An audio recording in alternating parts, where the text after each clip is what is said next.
ये कहानी है एक अजीब लड़के की जिसके पास है एक अजीब खूबी और वो एक खजाने जिसका नाम वन पीस है उसे ढूंढकर वो बनना चाहता है दुनिया का सबसे बड़ा समुद्री लुटेरा।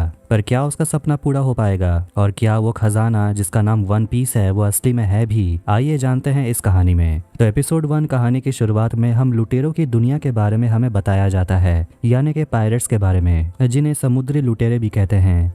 कहानी जाती है 22 साल पहले लोक टाउन में। मरीन सरकार की तरफ से आम लोगों को ऐसे समुद्री डाकू से प्रोटेक्ट करने का वो काम करते हैं। अब उनके हाथों में दुनिया का सबसे बड़ा समुद्री लुटेरा गोल्ड रॉजर पकड़ा गया है और उसने वर्ल्ड गवर्नमेंट के खिलाफ बगावत भी किया है। इस वजह से उसे फांसी की सजा सुनाई जाती है और vice admiral Garp gold Roger से कहते हैं कि तुम्हारी इस हालत के जिम्मेदार तुम खुद हो। गोल्ड रॉजर कहता है कि अब मेरी राह पर कई लोग चलेंगे, लेकिन जैसे ही वो उसे मार डालने वाले थे, आम लोग पूछने लगते हैं कि आपका खजाना कहाँ है, जिस पर वो लोगों को चुनौती देता है और कहता है कि अगर हिम्मत है तो समुद्र के रास्ते पर जाओ और मेरा खजाना ढूंढ के दिखाओ। और सजा के मुताबिक उसे मार दिया जाता है और सभी लोग उस खजाने को ढूंढने के लिए वहां से निकल जाते हैं। और इसी समय से लुटेरों के युग की शुरुआत हुई और उस खजाने को ढूंढने की दौर भी शुरू हो गई, जिस खजाने का नाम है वन पीस। इसके बाद हम एक नौजवान लड़के से मिलते हैं जिसका नाम है मंकी डी लूफी, और वो भी उन्हीं लुटेरों में से एक है जो वन पीस की तलाश में निकला है और वो लुटेरों का बादशाह बनना चाहता है। पर फिलहाल वो अकेला है और उसके पास कोई बड़ा नाव भी नहीं है। अगर उसे खजाना ढूंढना है तो उसके लिए उसे एक टीम की जरूरत होगी। वो अपने नाव पर ही होता है, बिल्कुल अकेला,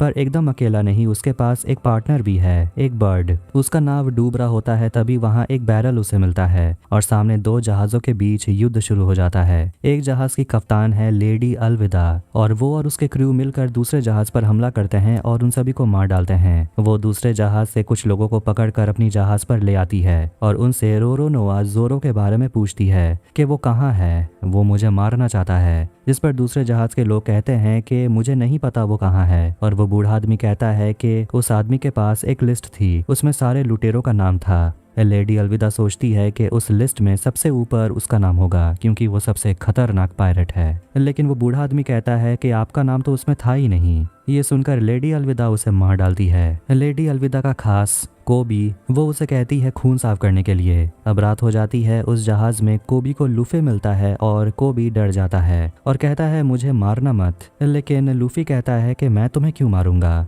मैं तो यहाँ खाना ढूंढ रहा हूँ, और कहता है कि मैं भी एक लुटेरा हूँ। कोबी कहता है कि लुटेरे तुम्हारी तरह नहीं दिखते हैं, वो तो बहुत बुरे होते हैं, लोगों को मारते हैं। अब कहानी जाती है 10 साल पहले और हम छोटे मंकी लूफी को देखते हैं। वो अनाथ है और वो एक जहाज पर कुछ लुटेरों के साथ काम कर रहा था। उसके अंदर हिम्मत है और कहता है कि मुझे भी लुटेरा बनना है। जिस पर पायरेट्स का लीडर शैंक्स लूफी से कहता है कि पायरेट्स बनना इतना आसान नहीं होता, मेरे चेहरे पर देखो कितने निशान हैं, ये उसका सबूत है। इसके बाद लूफी खुद को प्रूव करने के लिए अपने चेहरे को काट लेता है। इससे पता चलता है कि लूफी को हमेशा से ही लुटेरा बनना था। लूफी कोबी से कहता है कि तुम लेडी अलविदा को छोड़ क्यों नहीं देते। कोबी कहता है कि ये करना इतना आसान नहीं है। लूफी अपना प्लान बताता है कि वो वन पीस को ढूंढ रहा है और उसे ढूंढने के लिए वो ग्रैंड लाइन जाएगा जो लुटेरों का कब्रिस्तान है। वो जहाज से उतरने वाला था, लेकिन उसे गलती से एक घंटा बज जाता है, जिससे सारे लुटेरे और लेडी अलविदा जाग जाती हैं और सोचती है कि कोबी उसे धोखा दे रहा है। लूफी कहता है कि मैं हूँ दुनिया का सबसे बड़ा लुटेरा, मेरा नाम याद रखना, लेकिन अलविदा तो बस यही सोचती है कि वो सबसे बड़ी लुटेरी है। और लूफी उसे बता देता है कि कोबी लेडी अलविदा के बारे में क्या क्या कहता है, कि वो एक नंबर की गधी है। ये सब कुछ सुनकर लेडी अलविदा बहुत गुस्सा हो जाती है और वो कोबी को मारने वाली थी, लेकिन लूफी उसे बचा लेता है। और हम देखते हैं कि लूफी के पास एक खूबी है, वो खुद के शरीर को रबर की तरह स्ट्रेच कर सकता है, जो कि काफी अजीब है, जिससे सभी चौंक जाते हैं कि आखिर ये लड़का है क्या। ये लड़का तो अपने आप में एक वन पीस है। फिर लूफी अपने एक मुक्के से लेडी अलविदा का काम तमाम कर देता है, जिस मूव को वो नाम देता है गम गम पिस्टल। ये देखकर सारे पायरेट्स लूफी से डरने लगते हैं और लूफी के वजह से कोबी भी आजाद हो जाता है और वो कोबी को अपने टीम में शामिल कर लेता है। उसके बाद हम एक दूसरे जगह सिक्स आइलैंड को देखते हैं। वहाँ हम मिस्टर 7 से मिलते हैं, जो बारको वर्क्स नाम के ऑर्गेनाइजेशन के लिए काम करता है और वो अपने ऑर्गेनाइजेशन में जोरो को शामिल करना चाहता है, जो एक पायरेट हंटर है। जोरो उसका ऑफर मना कर देता है, और उन दोनों के बीच फाइट होने लगती है और जोरो अपने जबरदस्त फाइटिंग स्किल से मिस्टर 7 को काट कर मार डालता है। इसके बाद हम लूफी और कोबी को देखते हैं जो एक साथ होते हैं और कोबी उसे पूछता है कि आखिर तुम इतने लचीले कैसे हो। फिर हम एक फ्लैशबैक में जाते हैं जब शैंक्स लूफी के घाव पर टांके लगा रहा था। लूफी ये सोच चुका है कि वो बहुत बड़ा लुटेरा बनना चाहता है, लेकिन शैंक्स उसे कहता है कि तुम अभी भी बच्चे हो। वो एक कमरे में जाता है जहां उसे एक बॉक्स मिलता है और उसमें एक अजीब सा दिखने वाला फल मिलता है और लूफी उस फल को खा लेता है। शैंक्स जिस बार में बैठकर पी रहा था वहां पर कुछ लोग आ जाते हैं और ड्रिंक ना होने के वजह से वो बोतल तोड़ देते हैं, लेकिन शैंक्स उनसे लड़ता नहीं, बस गिरे हुए टुकड़े को साफ करने लगता है। ये देखकर लूफी वहां आता है और चिल्लाते हुए कहता है कि आपको उनसे लड़ना चाहिए था। शैंक्स कहता है कि लड़ाई झगड़ा हर चीज का हल नहीं होता और शैंक्स उसे बात करने के लिए लूफी को रोकता है, लेकिन लूफी का हाथ स्ट्रेच हो जाता है। इसका मतलब ये हुआ कि लूफी ने डेविल फ्रूट खाया है, जिस वजह से उसे ये खूबी मिली है। कोबी यहाँ बताता है कि उसे बचपन से एक मरीन बनना था और जो कमजोर होते हैं उसे उनकी हिफाजत करना था। लूफी कहता है कि अगर तेरा यही सपना है तो मैं तुझे तेरा सपना पूरा करने में तेरी मदद करूंगा। इसके बाद हम एक लाल बालों वाली लड़की जिसका नाम नामी है, वो एक पायरेट वाली जहाज के पास पहुंचती है मदद मांगने के लिए और वो उन लुटेरों से कहती है कि मैं किसी तरह अपनी जान बचा कर आई हूँ, लेकिन पता चला कि ये तो बस नामी का प्लान था और वो उन लुटेरों के जहाज को चुरा कर वहां से चली जाती है। लूफी और कोबी पहुंचते हैं शेल आइलैंड में। दोनों खाना खाने के लिए बैठते हैं और बेस के अंदर जाने का प्लान बना रहे थे। उस होटल में जोरो भी आता है ड्रिंक करने के लिए और वहाँ वो लाल बालों वाली लड़की भी आती है और उसके साथ एक लड़का फ्लर्ट करने लगता है। एक छोटी लड़की जोरो के लिए खाना बनाकर लाती है, लेकिन वो एक आदमी से टकरा जाती है जिससे उसका खाना गिर जाता है और वो आदमी बदतमीजी से उस छोटी लड़की से बात करता है। ये देखकर जोरो काफी गुस्सा होता है और वो उस आदमी जिसका नाम हेलमेपो है उससे उसकी लड़ाई हो जाती है और वो आदमी कहता है कि मुझे मत मारना, जो तुम्हें चाहिए मेरे पापा तुम्हें दे देंगे। मेरे पापा कैप्टन मॉर्गन हैं, वो मरीन बेस के इंचार्ज हैं। और जोरो के फाइटिंग स्किल को देखकर लूफी काफी इंप्रेस होता है। जोरो जाता है मॉर्गन के पास पैसे मांगने के लिए क्योंकि उसने मिस्टर 7 को मारा, लेकिन उसके बेटे पर हाथ उठाने के लिए जोरो को 7 दिन के लिए जेल में रहना होगा, लेकिन उसे कैद में रखना इतना आसान नहीं है। लेकिन जोरो को मॉर्गन धमकी देता है कि अगर वो उसका साथ नहीं देता तो वो उसके ऊपर बाउंटी लगा देगा, इसलिए जोरो मान जाता है और कहता है कि 7 दिन में यहाँ रहकर अपना नींद पूरा कर लूंगा।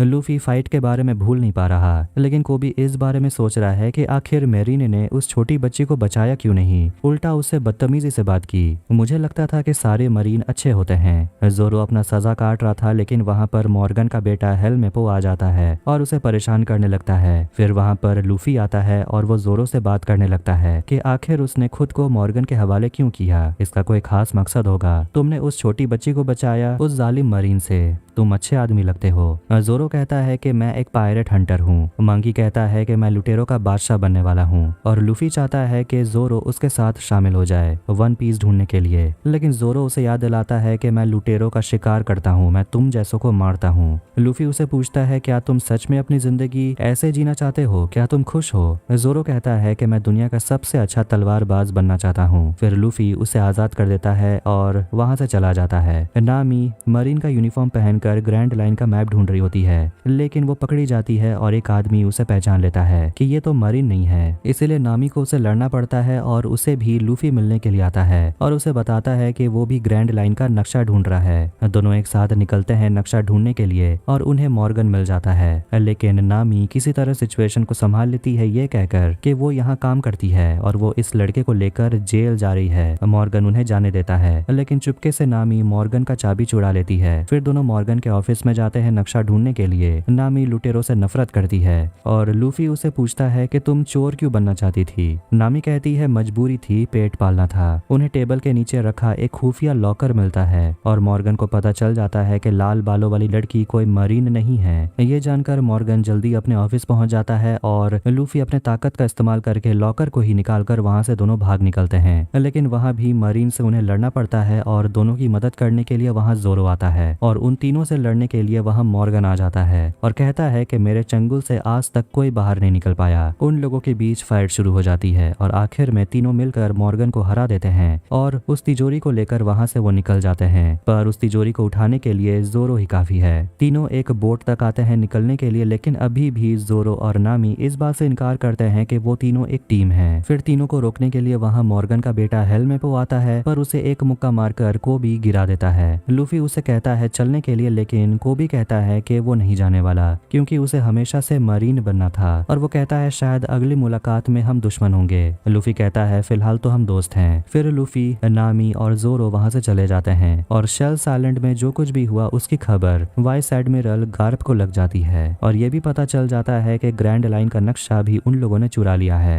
और इस कारनामे की खबर क्लाउन पायरेट बगी को भी पता चल जाता है और वो भी ग्रैंड लाइन के नक्शे को वापस लेकर रहेगा, चाहे उसके लिए उसे किसी को भी मारना पड़े। एपिसोड 2 की शुरुआत में हम छोटे लूफी को देखते हैं। ये एक फ्लैशबैक सीन है जहां वो अपने पावर को प्रैक्टिस कर रहा होता है। वहां मकीनो नाम की एक औरत आती है और वो लूफी को समझाती है ध्यान से प्रैक्टिस करो और उसे कहती है कि तुम्हें जिस फल से शक्ति मिली है उसे ऐसे ही डेविल फ्रूट नहीं कहा जाता। लूफी शैंक से कहता है कि आप प्लीज मुझे अपने ग्रुप में रख लीजिए, मैं कोई भी काम कर लूंगा और वो बाकी लोगों से उसे पता चलता है कि शैंक्स और उसकी टोली वन पीस ढूंढने के लिए जा रहे हैं और ये कोई ठीक नहीं है कि वो वापस आ जाएंगे। अब प्रेजेंट में बोट के ऊपर नामी उस तिजोरी को खोलने की कोशिश कर रही थी, लेकिन उसे लूफी डिस्टर्ब कर रहा था क्योंकि वो सच में एक मंकी है। वो हमेशा उछलते कूदते रहता है। वो उसे हटने के लिए कहती है जिस वजह से उसका टोपी पानी में गिर जाता है, लेकिन समय रहते लूफी अपने टोपी को पकड़ लेता है और कहता है कि ये टोपी उसके लिए बहुत ही स्पेशल है। जोरो उन दोनों से कहता है चुप रहने के लिए क्योंकि वो सोने की कोशिश कर रहा था। फिर आखिर में उन्हें नक्शा मिल जाता है तिजोरी के अंदर से और जोरो को लग रहा था कि तिजोरी के अंदर सोना चांदी भी होगा। फिर ग्रैंड लाइन के बारे में नामी उन दोनों को समझाने लगती है जिसे ढूंढने में बड़े बड़े शहर और खतरनाक लुटेरों को उन्हें पार करना होगा। फिर वो वन पीस के बारे में डिस्कस करते हैं और नामी को लगता है कि वन पीस एक अफवाह है क्योंकि 22 साल से लोग उसे ढूंढ रहे हैं, लेकिन किसी को वन पीस नहीं मिला। फिर मरीन उन तीनों को ढूंढ लेते हैं और एक गैस के वजह से वो तीनों बेहोश हो जाते हैं, लेकिन लूफी बेहोश होने से पहले नक्शा अपने शरीर के अंदर घुसा लेता है जो काफी अजीब है और वो मरीन के जहाज को आते हुए देखता है। फिर उन तीनों को जहाज के अंदर होश आता है। नामी नक्शे को ढूंढती है और लूफी कहता है कि नक्शा मेरे पेट के अंदर सुरक्षित है और कहता है कि हमें मरीन ने नहीं बल्कि लुटेरों ने पकड़ा है और शैंक्स कहा करते थे कि लड़ाई से हमेशा हल नहीं निकलता, इसलिए मैं जाकर उनसे बात करूंगा। तभी वो बॉक्स जिसमें वो बंद थे वो खुल जाता है और वो सभी पहुंचते हैं एक सर्कस में और वहां बगी आता है और कहता है कि मैं ग्रैंड लाइन का नक्शा ढूंढ रहा हूं क्योंकि उसे भी वन पीस चाहिए और जब उसे वन पीस मिल जाएगा तो वो बादशाह बन जाएगा। लूफी कहता है कि तुमसे पहले मैं ढूंढ लूंगा। ये सब होता देखकर सिचुएशन संभालने के लिए जोरो सामने आता है और वो कहता है कि वो लड़ना चाहता है यहाँ से निकलने के लिए, लेकिन नामी सामने आकर कहती है कि अगर तुम्हें नक्शा ही चाहिए तो मैं तुम्हें दे सकती हूँ, लेकिन मैं तुम्हें नक्शे से भी एक नायाब चीज तुम्हें दे सकती हूँ। फिर वो लूफी का टोपी उछाल देती है और लूफी अपना हाथ स्ट्रेच करके अपने टोपी को पकड़ लेता है। उस जोकर का ध्यान भटकते ही नामी वहां से भाग निकलती है और बाहर आकर देखती है कि पूरा शहर तबाह हो चुका है और उसे दोबारा पकड़ के अंदर लाया जाता है और नामी और जोरो को पकड़ के वहां से लोग ले जाते हैं और बगी लूफी से कहता है कि तुम्हें यहाँ रहकर लोगों का मनोरंजन करना होगा। कोबी मरीन बनने की ट्रेनिंग शुरू करता है और वहाँ मॉर्गन के साथ वाइस एडमिरल गार्प भी आता है जिसने गोल्ड रॉजर को सजा दी थी। मॉर्गन गार्प को बता रहा होता है कि 3 लोग आए थे और उन्हीं लोगों ने ग्रैंड लाइन के नक्शे को चुराया, लेकिन जब मुझसे लड़ाई करने की बारी आई तो वो दुम दबा के भाग गए। इस पर कोबी कहता है कि ऐसा तो कुछ नहीं हुआ था। वाइस एडमिरल कोबी से पूछते हैं क्या तुम यहाँ नए आए हो और वो कहता है कि आज सुबह ही मैंने ज्वाइन किया है। बगी जोरो को पीनविल में बांध देता है और नामी को एक पिंजरे में बंद करके रखता है। दोनों यहाँ से निकलने का प्लान सोच रहे थे और दोनों के बीच अनबन भी होने लगती है। वो एक दूसरे के काम के बारे में बात करके एक दूसरे को नीचा दिखाते हैं कि जोरो तो सिर्फ पैसे के लिए लोगों को मारता है, तो वहीं नामी सिर्फ एक खुदगर्ज लड़की है, वो सिर्फ अपने बारे में सोचती है। नामी अपने पिंजरे का ताला खोलने की कोशिश करती है तो वहीं लूफी के चिल्लाने की आवाज उन्हें सुनाई देती है, लेकिन असली में लूफी हंस रहा था क्योंकि बगी उसका हाथ पैर स्ट्रेच करके उसे टॉर्चर करता है और बगी उसे कहता है कि तुम नक्शे चुरा कर क्या ही कर लोगे, तुम ग्रैंड लाइन में 5 मिनट भी नहीं टिक पाओगे। कि लूफी के हाथ पैर को 10 फीट और खींचने के लिए। इससे लूफी को कोई फर्क नहीं पड़ता। बगी उसे पूछता है कि तुम खजाना खोजकर किसे खुश करना चाहते हो, क्या कोई है जिसे तुम अपना गुरु मानते हो, और वो उसकी टोपी ले लेता है और कहता है कि मैं एक लुटेरे को जानता हूँ जो इस तरह की टोपी पहनता था, शैंक्स, और कहने लगता है कि बगी लूफी के उम्र का था तब वो शैंक्स के साथ काम करता था, लेकिन उसने उसे धोखा दिया और वो लूफी से पूछता है क्या शैंक्स ने तुम्हें भी धोखा दिया। लूफी कहता है कि उसके बारे में बुरा भला मत बोलो। बगी अपने आदमी से कहता है लूफी का हाथ पैर और खींचने के लिए, जिस पर वो आदमी मना करता है और कहता है तुमने हमारे शहर को तबाह कर दिया, हमें यहाँ पर कैदी बनाकर तुम लोगों ने रखा है, और कहता है कि वो ऐसा नहीं करने वाला। बगी एक बच्चे को उठा लेता है उसे नुकसान पहुंचाने के लिए, जिसे देखकर लूफी को गुस्सा आता है और और वो खुद को छुड़ा लेता है बच्चे को बचाने के लिए और उसे भी अपने ताकत से वो बगी के सिर को उड़ा देता है। लेकिन पता चलता है कि बगी के पास भी अनोखी शक्तियां हैं क्योंकि उसने भी डेविल फ्रूट खाया है। बगी कहता है मुझे काट दो या अलग कर दो, मैं पहले जैसा बन जाऊंगा। इसके बाद वो अपने हाथ को अलग कर देता है और लूफी को बेहोश कर देता है। नामी और जोरो के पास एक आदमी आता है जिसका नाम काबाजी है और वो जोरो से बदला लेना चाहता है क्योंकि उसने उसके भाई को मारा। लेकिन जोरो को याद नहीं आ रहा कि उसने किसके भाई को मारा और काबाजी है कौन। काबाजी पिनविल को घुमाने लगता है जिसमें जोरो बंधा हुआ था और वो अपने चाकू से उस पर निशाना लगाता है। तो वहीं नामी अपने पिंजरे के ताले को खोलने की कोशिश करती है। कोबी गार्ब से मिलने जाता है जो अपने बड़े से स्नेल को खाना खिला रहा था और उसे नहीं लगता कि कोबी को यहाँ होना चाहिए, ना ही उसके यहाँ होने के कहानी में दम है। गार्ब उसे पूछता है कि तुम्हें उन 3 लुटेरों में से एक के साथ देखा गया, क्या ये सच है? बता दो वरना तुम्हें भी मार दिया जाएगा। तब कोबी बताने लगता है कि वो अलविदा नाम की लुटेरी के साथ फंसा हुआ था। तभी एक स्ट्रॉ हैट पायरेट लूफी आकर उसकी जान बचाया और मरीन बनना तो उसका सपना था और उसने ये सब बात इसलिए नहीं बताया क्योंकि अगर लोग जान जाते तो उसका मरीन बनने का सपना टूट जाता। लेकिन कोबी का मानना है कि लुटेरे सिर्फ सजा के हकदार होते हैं, जिस पर गार्प उसकी बातों से खुश होता है। फ्लैशबैक में हम देखते हैं कि छोटा लूफी जहाँ होता है वहाँ पर कुछ आदमी आते हैं जिन्होंने पहले शैंक की बेइज्जती की थी। लूफी चिल्लाने लगता है और वो आदमी लूफी को पकड़ के उठा लेता है। तभी वहाँ उसे बचाने के लिए शैंक्स आता है और उसके एक आदमी को गोली मार देता है, जिसके बाद उन दोनों लुटेरों के गैंग के बीच फाइट शुरू हो जाती है और फिर वो लोग देखते हैं कि लूफी वहां से गायब हो गया। तो वहीं प्रेजेंट में लूफी को कैद करके रखा जाता है। बगी उसे कहता है मेरा नक्शा लौटा दो, तुम मेरी टोली में शामिल हो सकते हो और हम लोग मिलकर वन पीस को ढूंढेंगे। लेकिन लूफी नक्शा देने से मना करता है और गुस्से में बगी उसके केज के अंदर और पानी भरने लगता है। फिर फ्लैशबैक में देखते हैं कि छोटे लूफी को वो दूसरा बड़ा लुटेरा किडनैप करके ले जा रहा था। लेकिन तभी उनके नाव के आसपास एक सी मॉन्स्टर घूमने लगता है और उन्हें पानी में वो गिरा देता है। लेकिन इससे पहले कि वो राक्षस लूफी को खा जाता, शैंक्स वहां आकर उसे पानी से बाहर निकाल लेता है। लेकिन वो मॉन्स्टर पानी से बाहर आता है और उन दोनों को खाने के लिए वो तैयार था। लेकिन शैंक्स सी मॉन्स्टर की आंखों में देखकर उसे कंट्रोल करता है और उसे कहता है यहाँ से लौट जाओ और वो सी मॉन्स्टर वहां से चला जाता है। लूफी देखता है कि लड़ाई में शैंक्स ने अपना हाथ गवा दिया है, जिसके लिए वो खुद को दोष देने लगता है। नामी पिंजरे से बाहर निकल के जोरो को आजाद करती है और वो काबाजी को मार के वहां से निकलते हैं। केज के अंदर पानी भर जाने के कारण कांच टूट जाता है और लूफी के अंदर से नक्शा भी बाहर आ जाता है और उसकी नजर जाती है उसकी टोपी पर। तो वहीं बग्गी मौका देखकर नक्शा को चुरा लेता है। लेकिन तभी वहां पर जोरो और नामी आ जाते हैं अपने दोस्त को बचाने के लिए। लेकिन वो बग्गी का कुछ बिगाड़ नहीं पाते। अपने दोस्तों को हारता देख लूफी को काफी गुस्सा आता है और वो अपने पावर से बगी को मुक्का मारता है, लेकिन इससे उसका कुछ नहीं बिगड़ता। उल्टा वो अपने शरीर के टुकड़े टुकड़े करके लूफी पर हमला करता है। लेकिन फिर आखिर में वो तीनों दिमाग लगाकर बगी के शरीर के टुकड़े को अलग अलग बक्सों में बंद कर देते हैं, जिससे वो पूरा इंसान बन ही ना पाए। इसके बाद लूफी अपने गम गम बजूका शॉट से बगी को दूर फेंक देता है और अपने मैप को लेकर तीनों वहां से निकलने वाले होते हैं। लेकिन लूफी कहता है कि अभी और एक काम बाकी है। इसके बाद वो तीनों मिलकर ऑडियंस में बैठे सभी कैदियों को आजाद करते हैं और लूफी उनसे कहता है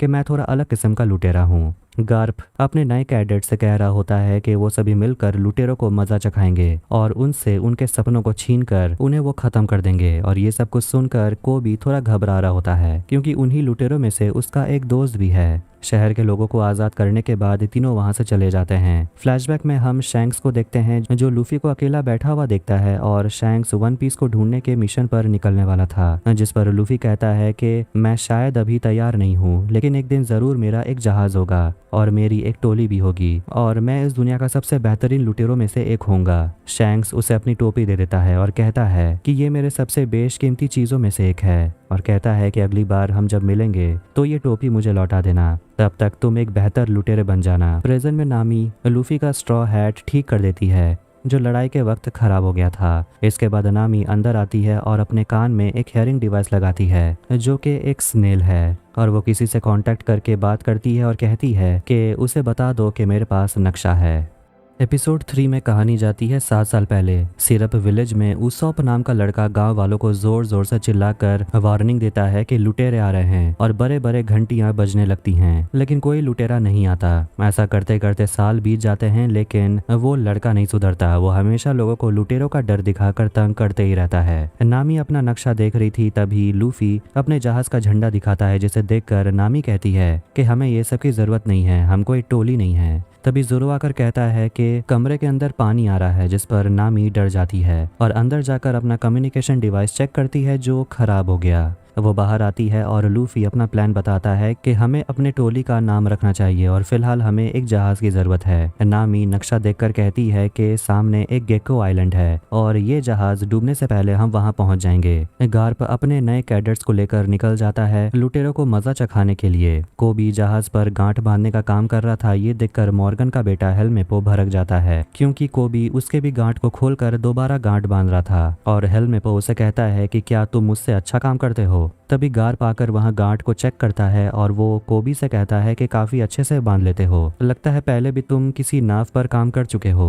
वो उसे अपने साथ बुलाता है दूसरा काम करने के लिए और हेलमेपो से वो कहते हैं कि तुम अच्छे से गांठ बांधना सीख लो। तीनों जब आइलैंड आते हैं तो वो देखते हैं कि बगी के ऊपर 15 मिलियन का बाउंटी लगा हुआ है और वो उनके हाथ से निकल गया, जिस पर लूफी कहता है कि इनाम तो जोरो पर भी लगा हुआ है। नामी वहां आती है और वो लूफी से पूछती है कि तुमने जहाज को अच्छे से डुबो दिया। तो लूफी कहता है कि मैंने अच्छे से डुबो दिया, मरीन वालों को जहाज नहीं मिलने वाला। नामी बताती है कि इस आइलैंड पर सिर्फ जहाज बनते हैं तो हमें यहाँ आराम से एक नया जहाज मिल जाएगा। सर्कस में बगी बक्से को खोल कर अपना बॉडी पार्ट बाहर निकालता है और खुद के शरीर को पूरा करता है। तभी उसे मिलने के लिए एक लुटेरा आता है जो कहता है कि तुमसे आर लॉन्ग मिलना चाहते हैं। बगी नहीं मानता क्योंकि उसका दिमाग पहले से खराब है और इसलिए वो लुटेरा उसे बेहोश कर देता है। आइलैंड पर देखते हैं कि लूफी अपने लिए बहुत बड़ा सा जहाज खरीदना चाहता है क्योंकि उसकी टोली हमेशा 2 लोगों की तो नहीं रहने वाली, जिस पर नामी कहती है कि फिलहाल एक नॉर्मल सा जहाज चुरा लेते हैं ताकि हम तीनों की जान बच जाए, जिस पर लूफी कहता है कि हम जहाज चुरा नहीं सकते हैं। नामी उसे कहती है कि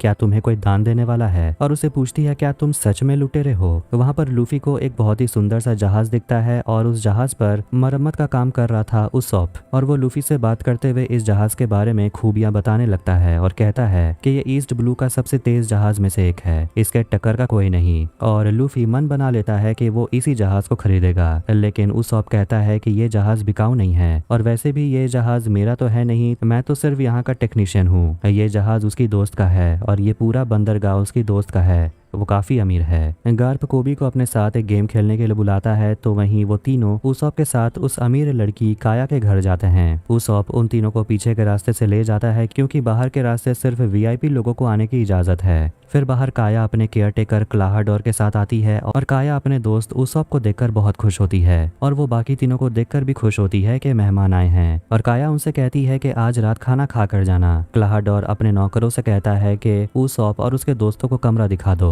ताकि ये साफ कपड़ा पहन पाए और नहा धो पाए। उसॉप अपनी दोस्त के लिए एक बड़ा सा मोती लेकर आता है और कहता है कि इसे लाना इतना आसान नहीं था और उसके कहानी को सुनकर काया काफी खुश होती है, लेकिन वो अचानक खांसने लगती है, इसलिए उसॉप उसे पीने के लिए एक ब्लू कलर का लिक्विड देता है। तब जाकर वो शांत होती है। वो अपने दोस्त को बताती है कि वो कई दिनों से बीमार है और ये सूप ही उसे बेहतर फील कराती है। लूफी कमरे में इतने सारे ड्रेस को देखकर चौंक जाता है और सोचता है कि इतने कपड़े कौन पहनता होगा। नामी बहुत सारे ड्रेसेस ट्राई करने लगती है, लेकिन जोरो कहता है कि उसे कोई भी काला रंग का ड्रेस चल जाएगा और उसे काया के केयरटेकर क्लाहाडोर पर शक होता है और कहता है कि मैंने उसे कहीं तो देखा है। लूफी कहता है कि काया उसॉप को पसंद करती है और इसीलिए वो हमें ये जहाज दे देगी, जिस पर लूफी और नामी बेट लगाते हैं और नामी कहती है कि अगर ऐसा नहीं हुआ तो वो कोई भी जहाज लेकर यहाँ से निकल जाएंगे। क्लाहाडोर किचन में आता है चेक करने के लिए कि डिनर के लिए सब कुछ बन गया कि नहीं और वो दोनों नौकर बूची और शैम से कहता है कि आज रात कोई भी गड़बड़ नहीं होनी चाहिए। कोबी गार्प के साथ गेम खेल रहा था और गार्प उसे समझाता है कि तुम ज्यादा ही सोच रहे हो, सोचना बंद करो और गेम पे ध्यान दो। काया के घर पर पार्टी में सभी अच्छे अच्छे पकवान खा रहे होते हैं। तभी काया पार्टी में आती है और नामी के ड्रेस की तारीफ करती है, कहती है तुम अच्छी लग रही हो। क्लाहाडोर से जोरो पूछता है क्या हम दोनों कहीं मिल चुके हैं, जिस पर क्लाहाडोर कहता है नहीं, हम दोनों पहली बार मिल रहे हैं। मैरी नाम का आदमी जो काया का फाइनेंस संभालता है वो उसे बंदरगाह के बारे में बात करने वाला था, लेकिन क्लाहाडोर उसे रोकने के लिए कहता है। फिर वो सभी बैठकर डिनर करते हैं और आज काया का बर्थडे है और वो 18 साल की हो गई है, लेकिन फिर भी आज वो अपने मन मुताबिक कुछ नहीं खा सकती, उसे वही ब्लू कलर का सूप पीना होगा। लूफी जहाज खरीदने की बात करता है और कहता है कि वो एक लुटेरा है और वो अपने बारे में सब कुछ कहने लगता है कि उसने किस किस को हराया है और वो टेबल पर चढ़कर कहने लगता है कि उसका मिशन अभी खत्म नहीं हुआ, उसे वन पीस ढूंढना है जिसके बाद वो लुटेरों का बादशाह बन जाएगा। लेकिन अपने इस मिशन को पूरा करने के लिए उसे काया के बंदरगाह पर वो जो जहाज है वो चाहिए। क्लाहडोर उनसे कहता है यहाँ से निकल जाने के लिए, लेकिन काया को लूफी की बातें बहुत पसंद आती है और कहती है रात हो गई है तो आज रात आप लोग यहीं रुकेंगे। गार्प और को भी खेल रहे होते हैं, तभी वहाँ पर हेलमेपो आता है। वो भी लूफी का झंडा लेकर और कहता है कि ये हमें एक डूबे हुए जहाज में मिला। कोबी गार्प को बताता है कि सामने गेको आइलैंड है और गार्प कोबी को ये मौका देता है अपना हुनर साबित करने के लिए और कहता है कि उन लुटेरों को पकड़ के दिखाओ। मेरी क्लाहडोर से बात करने जाता है क्योंकि वो किया के सारे फाइनेंशियल डिसीजन खुद लेना चाहता था, जिस पर क्लाहडोर उसे कहता है कि वो तो बरसों से काया का हर काम संभालता है तो वो ये फाइनेंस वाला काम भी संभाल लेगा। लेकिन मेरी जानता है कि क्लाहडोर बस छोटी लड़की का फायदा उठाना चाहता है। क्लाहडोर बिजली की तरह वहाँ भागने लगता है और आखिर में वो अपने हाथ से तलवार निकालकर मेरी को मार डालता है। बगी आर्लोंग से मिलता है और वो काफी गुस्सा में है कि बगी ने ऑरेंज शहर को बर्बाद कर दिया, लेकिन बगी कहता है कि तुम्हारे नाक में जो दम कर रहा है वो असली में कोई और है। उसने मरीन के नाक के नीचे से ग्रैंड लाइन के मैप को चुरा लिया, उसका नाम लूफी है और कहता है कि अगर तुम मेरी जान बख्श दोगे तो मैं तुम्हारी मदद करूंगा उस लूफी को ढूंढने में। आधी रात में काया के घर में लूफी को भूख लगती है और जोरो को भी जोर की प्यास लगी है, लेकिन उन्हें किचन नहीं मिल रहा। नामी भी नहीं सो पा रही और उसका भी कुछ और ही प्लान है। वो घर से कीमती सामान चुराने लगती है। फिर वो एक कमरे में जाती है, लेकिन वो कमरा तो काया का होता है और वो उसे पूछती है कि तुम कहाँ जा रही हो। नामी झूठ कहती है कि वो बाथरूम ढूंढ रही थी। काया उससे पूछती है क्या तुम सच में लुटेरी हो। नामी चुराया हुआ सामान दिखाकर कहती है कि मुझे ये करना अच्छा तो नहीं लगता, लेकिन मैं लुटेरी हूँ और मैं क्या ही कर सकती हूँ। काया उसे कहती है कि घर में वैसे भी बहुत सारा सामान पड़ा हुआ है और मैं इन्हें दान करते रहती हूँ और नामी चाहे तो ये सामान ले जा सकती है क्योंकि वो उसॉप की दोस्त है और उसॉप की दोस्त काया की दोस्त है। नामी चौंक जाती है कि काया जैसी अमीर लड़की उसे अपना दोस्त मानती है। काया खांसने लगती है और नामी उसे पूछती है क्या तुम ठीक हो। काया कहती है कि सब लोग मुझे ऐसे ही क्यों पूछते हैं कि जैसे मैं अगले ही पल मर जाऊंगी। जब दोनों किचन में आते हैं तो वहाँ उन्हें उसॉप मिलता है और उसॉप बिल्कुल भी नाराज नहीं है कि लूफी ने सबके सामने ये कह दिया कि वो लोग लुटेरे हैं, बल्कि उसे अच्छा लगा क्लाहडोर का चेहरा देखकर। उसका तो रंग ही उड़ गया था और उसे पूछता है क्या तुमने वहाँ जो कहा वो सच है कि तुमने एक जोकर के साथ तुम्हारी लड़ाई हुई। और वन पीस के बारे में वो पूछने लगता है और सोचता है कि काश मैं तुम्हारे साथ आ पाता, लेकिन वो नहीं आ पाएगा क्योंकि यहाँ काया को उसकी जरूरत है। जोरो पूछता है कि काया तुम्हारी गर्लफ्रेंड है क्या। काया नामी से बात करते हुए बताती है कि उसके और उसॉप के बीच ऐसा कुछ भी नहीं है। बहुत साल पहले उसॉप की माँ मर गई थी और वो दोनों बचपन से ही दोस्त हैं और उसका अब कोई है नहीं, इसीलिए मेरे पापा ने उसे बंदरगाह पर नौकरी दे दी थी और वो मुझे अपने समुद्री सफर के बारे में कहानी बताते रहता है जो सुनकर मुझे काफी अच्छा लगता है। नामी पूछती है कि तुम्हारे मम्मी पापा को क्या हुआ। काया कहती है कि उनका जहाज डूब गया था। एक दूसरे से बात करके नामी और काया एक दूसरे के और करीब आने लगते हैं और खुलकर बात करने लगते हैं। तो वहीं उसॉप भी काया के बारे में अच्छी अच्छी बातें करता है कि वो काफी होशियार है, वो काफी सुंदर है। उसॉप बताता है कि उसके पापा भी बहुत बड़े लुटेरे हैं। वो बहुत सालों से एक जहाज में काम कर रहे थे। उसके पापा का नाम है यूसुप, जिसे लूफी पहचानता है क्योंकि वो तो शैंक्स की टोली में काम करता था। और ये सब बातें सुनकर वो एक्साइटेड हो जाता है। तो वहीं ऐसी पारिवारिक बातें सुनकर जोरो को ड्रिंक करने का मन कर रहा था, इसलिए जोरो तहखाने में चला जाता है और किचन में एक बर्तन में ब्लू कलर का लिक्विड रखा हुआ था जो कि लूफी पी जाता है। उसॉप और जोरो ड्रिंक करने के लिए तहखाने में आते हैं और उन्हें वहां पर मेरी की डेड बॉडी मिल जाती है जिसके सीने पर 5 ब्लेड के निशान होते हैं जिसे जोरो पहचानता है। क्लाहडोर वहां पहुंच जाता है और जोरो को याद आता है कि उसने उसे कहां देखा था। क्लाहडोर असली में ब्लैक कैट पायरेट का कैप्टन है और उसका असली नाम कैप्टन कूरो है। उन दोनों के बीच फाइट शुरू हो जाती है, लेकिन कूरो के पावर के सामने जोरो नहीं टिक पाता और पीछे से नौकरानी शैम आकर जोरो के सिर पर एक बॉटल फोड़ देती है। उसॉप अपनी जान बचाकर भाग जाता है और पता चलता है कि ये दोनों नौकर भी ब्लैक कैट पायरेट हैं। जाने से पहले नामी काया को समझाती है कि तुम इतनी कमजोर नहीं हो, किसी और के इशारे पर अपनी जिंदगी चलने मत देना। बूची, शैम जोरो के बॉडी और उसके तलवारों को एक कुएं में फेंक देते हैं। उसॉप गांव में जाकर फिर से लोगों को आगाह करने की कोशिश करता है कि लुटेरे आ गए। सच में अब लुटेरे आ गए हैं, लेकिन वो इतने सालों से झूठ बोलते आ रहा था कि अब जब सच में ऐसा हो रहा है तो लोग उस पर विश्वास नहीं करते। फिर एक फ्लैशबैक में देखते हैं कि जब उसॉप छोटा था तो उसकी माँ को एक जानलेवा बीमारी था और वो मर जाती है। उस दिन को याद करके उसॉप रोने लगता है और वो कहने लगता है कि कोई मुझ पर यकीन क्यों नहीं करता। तभी वहाँ पर कोबी आता है और वो उसॉप से कहता है कि मैं तुम पर यकीन करता हूँ। एपिसोड 4 में कुएं के नीचे जोरो को होश आता है और वो मेरी का डेड बॉडी भी वहाँ देखता है। तभी उस गांव में मरीन पहुंच जाती है और उसॉप उन सभी को बता रहा होता है कि क्लाहाडोर एक लुटेरा है। असली में उसका नाम कैप्टन कूरो है। हेलमेपे को लगता है कि उसॉप झूठ कह रहा है क्योंकि कैप्टन कूरो ब्लैक कैट लुटेरों का कप्तान उसे तो उसके पापा ने कब का खत्म कर दिया। लेकिन जब उसॉप कहता है कि उसने लूफी को पकड़ लिया है, ये सुनकर कोबी कहता है कि मैं तुम्हारी मदद करूंगा और वो वहां से चले जाते हैं। नामी लूफी को होश में लाने की कोशिश करती है लेकिन वहां पर ब्लैक कैट पायरेट पहुंच जाते हैं, इसीलिए वो छुप जाती है। बुची और शैम लूफी को चेक करते हैं और उन्हें ऐसा लगता है कि जरूर सूप पीने की वजह से वो बेहोश हो गया। क्लाहाडोर अपने नौकरों से कहता है कि इस लड़के को भी जाकर कुएं में फेंक दो। मरीन और उसॉप क्लाहाडोर के घर पहुंच जाते हैं और वो जब दरवाजा खोलता है तो कोबी उनसे पूछता है कि सुना है इस इलाके में लुटेरे आए हैं। उसॉप चिल्लाने लगता है कि यही आदमी तो लुटेरा है, इसे गिरफ्तार करो। लेकिन क्लाहाडोर कहने लगता है कि ये लड़का बीमार है, गाँव वाले इससे तो पहले से ही परेशान है। उसॉप कोबी से कहता है कि उसके दस्ताने चेक करो, जरूर इसमें खंजर होंगे। लेकिन जब कोबी चेक करता है तो उसे कुछ नहीं मिलता।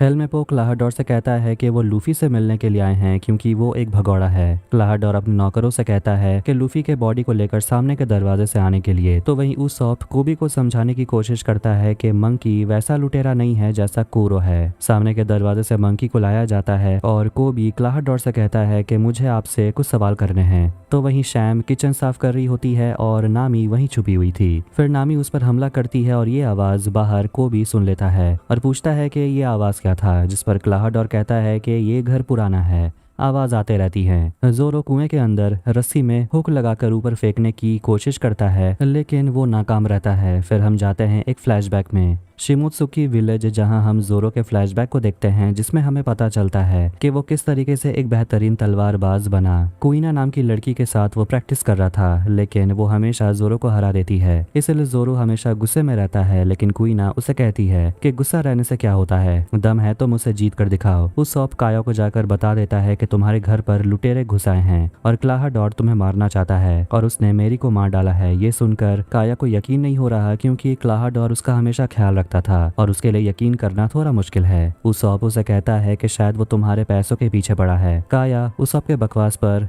यकीन नहीं करती और उसे थप्पड़ लगा देती है। लेकिन उसॉप काया का साथ नहीं छोड़ेगा जब तक एक खतरा टल नहीं जाता। किचन में शैम उन्हें बता देती है कि लाल बालों वाली लड़की किचन में ही छुपी हुई थी और उसने हमारे सब कुछ बातें सुन ली हैं। इसके बाद गांव में बड़े घंटे बजने लगते हैं और क्लाहाडोर बुची से कहता है घर को पूरी तरह से लॉक कर दो। ये देखकर काया भी डरने लगती है कि अगर ऐसा कुछ हुआ तो वो घर के अंदर ही फंस जाएंगे। तभी उनके कमरे में नामी आती है। ब्लैक कैट लुटेरे सभी को खत्म करने के लिए तैयार हो जाते हैं। तो वही नामी काया को बता देती है कि क्लाहाडोर बहुत समय से तुम्हें सूप के नाम पर जहर देने की कोशिश कर रहा था और मैंने ये सब कुछ सुन लिया है किचन में छुपकर। नामी उसे कहती है कि अगर हम यहाँ रुके तो हम मारे जाएंगे, हमें यहाँ से भाग नहीं होगा। क्लाहाडोर काया के कमरे में आ जाता है उसे मारने के लिए, लेकिन वो देखता है कि वो वहाँ से भाग चुकी है। काया दोनों के साथ भाग रही थी और वो बताने लगती है कि घर का सुरक्षा कवच हटाने का एक रास्ता है, वो भी मेरे पापा के कमरे से। फिर वो खांसने लगती है जो आवाज क्लाहाडोर सुन लेता है और वो अपने खंजर से उन पर हमला करता है लेकिन वो लोग बच जाते हैं। जोरो कुएं से निकलने की कोशिश कर रहा था और फ्लैशबैक में हम उसके और कुइना के बीच एक लड़ाई को देखते हैं जिसमें दोनों असली तलवार से लड़ रहे होते हैं और जोरो पूरी जोर लगाकर उसे किसी तरह हराना चाहता है। लेकिन कुइना भी कोई कच्ची खिलाड़ी नहीं है, वो बार बार जोरो को हरा देती है और आखिर में जोरो हार मान लेता है कि वो उसे हरा नहीं सकता। लेकिन कुइना उसे भरोसा दिलाती है कि तुम जल्दी बेहतर बन जाओगे, तुम एक दिन मुझसे भी बड़े योद्धा बनोगे। पर यहाँ वो कहती है कि मैं एक लड़की हूँ और मैं किसी भी लड़के को हरा सकती हूँ, लेकिन सच बात तो यह है कि एक औरत बनकर मैं किसी मर्द को नहीं हरा पाऊंगी क्योंकि वो मुझसे ताकतवर होंगे। जोरो कहता है ऐसा मत बोलो, तुम मेरी आदर्श हो। और दोनों ये डिसाइड करते हैं कि वो दोनों एक दूसरे से हर दिन लड़ेंगे जब तक दोनों में से कोई दुनिया का सबसे बड़ा अच्छा तलवारबाज नहीं बन जाता। प्रेजेंट में कोबी और हेलमेपो अभी भी झगड़ रहे होते हैं क्योंकि वाइस एडमिरल गार्प हमेशा कोबी की तरफदारी करते हैं, जिस पर हेलमेपो कहता है कि वाइस एडमिरल तुम्हें पसंद नहीं करते, वो तुम्हारा इस्तेमाल कर रहे हैं क्योंकि तुम लूफी के दोस्त हो। तभी लूफी को होश आने लगता है और वो हेलमेपो के ऊपर उल्टी कर देता है। तो वहीं काया अपने पापा के कमरे में आती है और वो सोच रही होती है कि आखिर वो पहले क्यों नहीं समझ पाई कि क्लाहाडोर का असली चेहरा क्या है। नामी उससे कहती है खुद को दोष मत दो, हमें यहाँ से निकलना होगा। जोरो अभी भी कुएं में है और वो याद करता है उस दिन को जब उसके गुरु कोशिरो आकर उसे बताते हैं कि कुइना एक हादसे में उसकी डेथ हो गई, वो अब नहीं रही। ये सुनकर जोरो टूट जाता है। उसे यकीन नहीं हो रहा था क्योंकि उन लोगों ने तो वादा किया था। जोरो कुइना का तलवार अपने साथ रख लेता है और वो इस वादे को भी पूरा करेगा कि एक दिन वो दुनिया का बेहतरीन तलवारबाज बन के दिखाएगा। फिर आखिर में वो उस मोटिवेशन को याद करके वो कुएं से बाहर आ जाता है। लूफी बाकियों से कहता है कि क्लाहडोर काया को मार देगा, उसके बाद वो हम सभी को मार डालेगा। कोबी कहता है कि मुझे तुम्हें अरेस्ट करने का ऑर्डर है। लूफी उसे कहता है कि तुम हमेशा से कमजोर लोगों की मदद करना चाहते थे। काया निर्दोष है और उससे तुम्हारी मदद चाहिए। हेलमेपो कोबी को रोकता है लेकिन तभी वहां पर जोरो आता है और हेलमेपो को रास्ते से हटा देता है। जोरो और लूफी जाते हैं अपने दोस्तों को बचाने के लिए और लूफी कोबी से कह देता है कि अगर तुम मदद नहीं करना चाहते तो मेरे रास्ते में मत आना। तो वहीं तीनों जिस कमरे में छुपे हुए थे वहां क्लाहडोर आ जाता है काया को मारने के लिए। हवेली में आकर लूफी और जोरो अपने दोस्तों को ढूंढने लगते हैं। क्लाहडोर काया के पापा के बारे में बात करके उसे मजबूर करता है बाहर निकलने के लिए। फिर जैसे ही काया और नामी बाहर आते हैं क्लाहडोर दोनों को पकड़ लेता है। उसॉप उन दोनों को बचाने के लिए उस पर हमला करता है तो वहीं बूची को जोरो का सामना करना पड़ता है। पर वहां शैम भी आ जाती है और दोनों से लड़ाई होने लगती है। तो वहीं लूफी क्लाहडोर से लड़ने के लिए जाता है। क्लाहडोर लूफी से कहने लगता है कि तुम तो लुटेरे भी नहीं हो, कितना समय हुआ है तुम्हें समंदर में उतरे हुए, 1 हफ्ता, 1 महीना। और वो कहने लगता है कि उसने जहाँ भी लूटपाट की है वो हर जगह कामयाब हुआ है, लेकिन उसे क्या मिला, लोग उसके दुश्मन बन गए। लूफी उसे अपने पंच से मारने की कोशिश करता है लेकिन क्लाहडोर बच जाता है। लूफी उससे कहता है कि लुटेरे होने का ये मतलब नहीं है कि लूटपाट करो, लाइफ में रोमांच और आज़ादी होना भी ज़रूरी है। जिस पर क्लाहडोर हंसने लगता है और बिजली की तरह इधर उधर भागते रहता है। इसलिए लूफी उसे मार नहीं पा रहा था, जिस वजह से लूफी आंखें बंद करके क्लाहडोर पर ध्यान देता है और आखिरकार उसे एक पंच मारता है। तो वहीं दूसरी तरफ से जोरो बाकी दोनों ब्लैक कैट पायरेट से लड़ रहा था। फिर आखिर में मंकी अपने नए मूव से क्लाहडोर को घर से बाहर फेंक देता है। बूची और शैम को भी बांध के रखा जाता है। फिर आखिर में सभी दोस्त एक साथ मिलते हैं। नामी कहती है कि हमें जल्दी से यहाँ से निकलना होगा क्योंकि मेरीन हमें कभी भी पकड़ने के लिए यहाँ आ सकती है। लूफी कहता है कि हम निकलेंगे कैसे, हमारे पास तो जहाज भी नहीं है।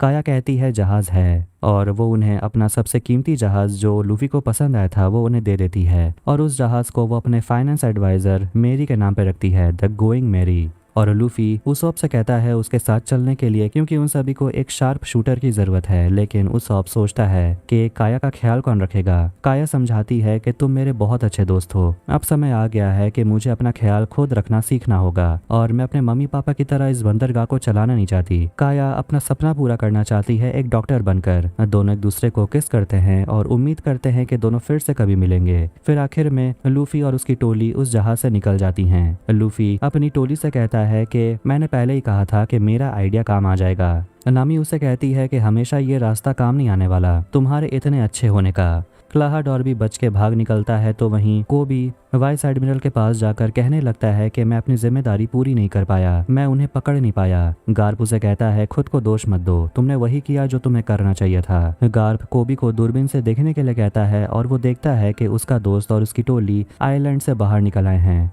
और उनके लिए अब लूफी को पकड़ना काफी आसान होने वाला है। जहाज में उसॉप अपना डिजाइन किया हुआ झंडा लेकर आता है और वो कप्तान बनने की जिद करने लगता है और उसमें और लूफी में झगड़ा हो जाता है कि कैप्टन कौन बनेगा, जिस पर नामी और जोरो हंसने लगते हैं। लेकिन ये खुशी ज्यादा देर तक नहीं टिकती क्योंकि मरीन उन पर हमला करने लगती है। लेकिन जैसे ही लूफी उस जहाज को अपने टेलीस्कोप से देखता है, वाइस एडमिरल गार्प को देखकर वो कहता है दादाजी, जिसे देखकर सभी शॉक हो जाते हैं।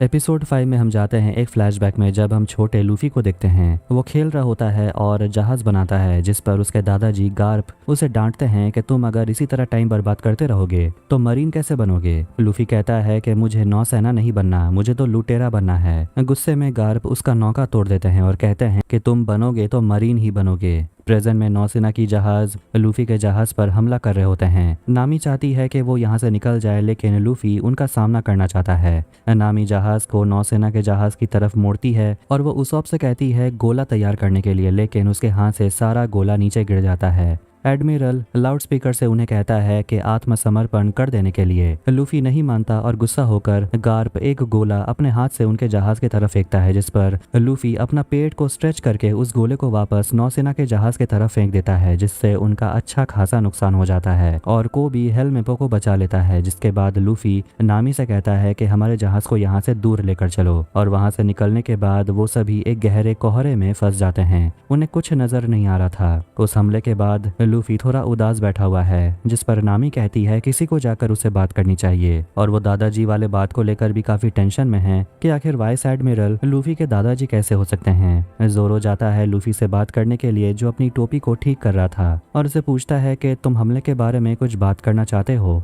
मंकी कहता है नहीं। तभी मंकी को किसी की खुशबू आने लगती है, जैसे कि मक्खन, सोया सॉस, उसे खाने की खुशबू आ रही है। इसका मतलब यह है कि सामने कोई तो है जो खाना पका रहा है। फिर वो लोग लूफी के नाक को फॉलो करते हैं और उन्हें सामने कुछ दिखता है, एक रोशनी, जिसे देखकर वो शॉक्ड हो जाते हैं कि ये तो एक बाराटिया है, यानी कि जहाज वाला रेस्टोरेंट, बहुत ही खूबसूरत सा जहाज। फिर वो बाराटिया जाते हैं खाना खाने के लिए, लेकिन जो सामने दरवाजे पर खड़ा था वो उन्हें कहने लगता है कि आपका रिजर्वेशन है और अगर नहीं है तो आपको लिस्ट पे डाल देता हूँ, 3 हफ्ते के बाद आ जाइएगा। इसलिए नामी उस आदमी को पैसे देती है, जिसके बाद उन चारों को एक टेबल दे दिया जाता है। उस रेस्टोरेंट में काम करने वाले हम शेफ को देखते हैं, जिसका नाम है सांजी। उसे अलग अलग रेसिपीज बनाना बहुत पसंद है, लेकिन हेड शेफ जेफ उसे कहते हैं कि ये सब खाना कचरा है और तुम्हें मेन्यू के हिसाब से खाना बनाना होगा। खाना बनाना नहीं आता तो जाकर झाड़ू पोछा कर लो, और उसे बाहर निकाल दिया जाता है। जब वो बाहर आता है तो वो देखता है कि 2 कस्टमर्स एक दूसरे से लड़ रहे होते हैं, और जैसे ही वो हाथापाई पर उतर आते हैं, सांजी उन सभी को मार पीट के ठीक कर देता है और बाकी लोगों से कहता है आप लोग आराम से खाना खाइए। फिर वो लूफी के टेबल पे जाता है उन्हें खाना सर्व करने के लिए, और वो उन सभी का ऑर्डर लेता है। सांजी नामी के साथ फ्लर्ट करता है और उसके जाने के बाद वो तीनों लड़के नामी का मजाक उड़ाने लगते हैं कि लगता है कोई तो तुम पर लट्टू हो गया है। गार्प मीहॉक नाम के एक फाइटर से कांटेक्ट करता है, जिसके फाइटिंग स्किल काफी बेहतरीन है, और वो एक युद्ध के बीच में होता है और वो कई लोगों से लड़ रहा था, और जिन पर बाउंटी लगा हुआ है वो उन सभी को मार डालता है।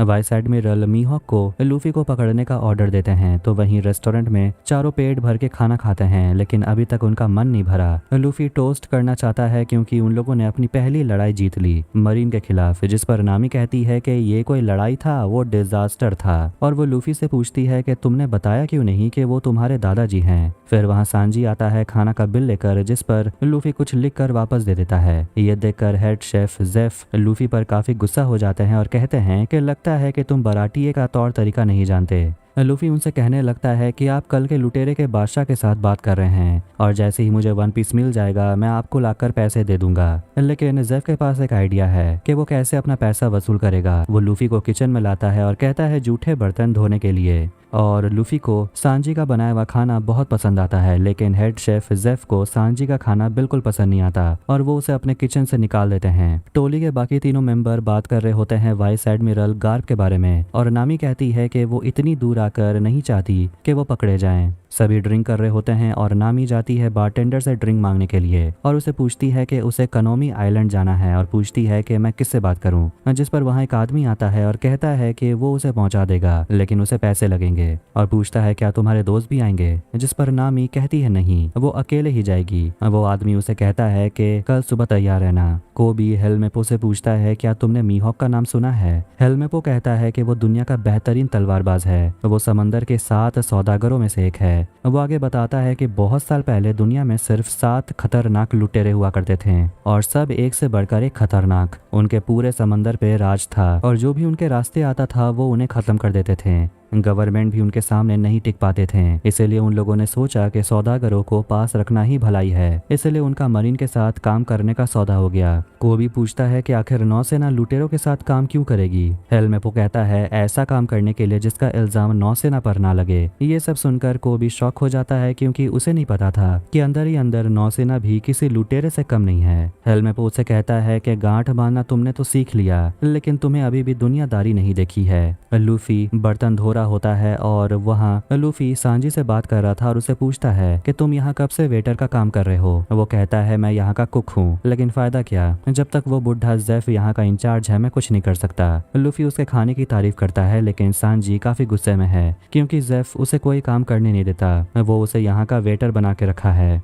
लेकिन असली में तो सांजी को यहाँ खाना बनाने का कोई शौक नहीं है। उसे तो समंदर के बीच में जिस जगह को ऑल ब्लू कहा जाता है वहाँ खाना बनाने का उसका सपना है, जहाँ ऐसी मछली मछलियां मिलती हैं जिसे ना किसी ने देखा है। लूफी उसे कहता है कि किसी को भी अपने सपने के बीच मत आने दो, थोड़ी सी हिम्मत दिखाओ और जाकर उस बुढ़े को बताओ कि तुम करना क्या चाहते हो। तभी वहाँ पर एक लुटेरा आ जाता है जो काफी कमजोर था। वो कहता है मुझे खाना खाना है। ये देखकर सांजी किचन में चला जाता है उसके लिए खाना बनाने के लिए, और उसके खाने को खाकर वो लुटेरा का मन भर जाता है और कहता है कि एक हफ्ते से मैं समुद्र में तैर रहा था और तुमने मेरी जान बचाई। ये देखकर लूफी कहता है कि सांजी तुम सिर्फ एक अच्छे कुक नहीं बल्कि अच्छे इंसान भी हो, और उसे कहता है कि अगर तुम यहाँ खुश नहीं हो तो तुम मेरी टोली में आ सकते हो। सांजी उसे कहता है कि माफ करना, मेरा पहले से ही यहाँ एक नौकरी है। लूफी उसे पूछता है खुद से पूछो तुम यहाँ खुश हो। फिर वो भूखा लुटेरा कहने लगता है कि वो भी वन पीस को ढूंढने के लिए निकला था और वो एक बहुत बड़े लुटेरे दल का हिस्सा था और उसके कप्तान को किसी तरह वन पीस चाहिए था, लेकिन वो सभी बर्बाद हो गए। उनके 50 जहाज और 50,000 लोगों में सिर्फ वही अकेला बचा है। और वो लूफी से कहता है कि अगर तुम्हें तुम्हारी जान प्यारी है तो वन पीस को भूल जाओ। तो वहीं बाहर जोरो और नामी दूसरे से बात कर रहे होते हैं और जोरो सोचता है कि नामी कुछ तो छुपा रही है, और दोनों गेम खेलते हैं कि अगर दोनों एक दूसरे के बारे में कुछ भी गेस कर पाते हैं तो उन्हें ड्रिंक करना होगा।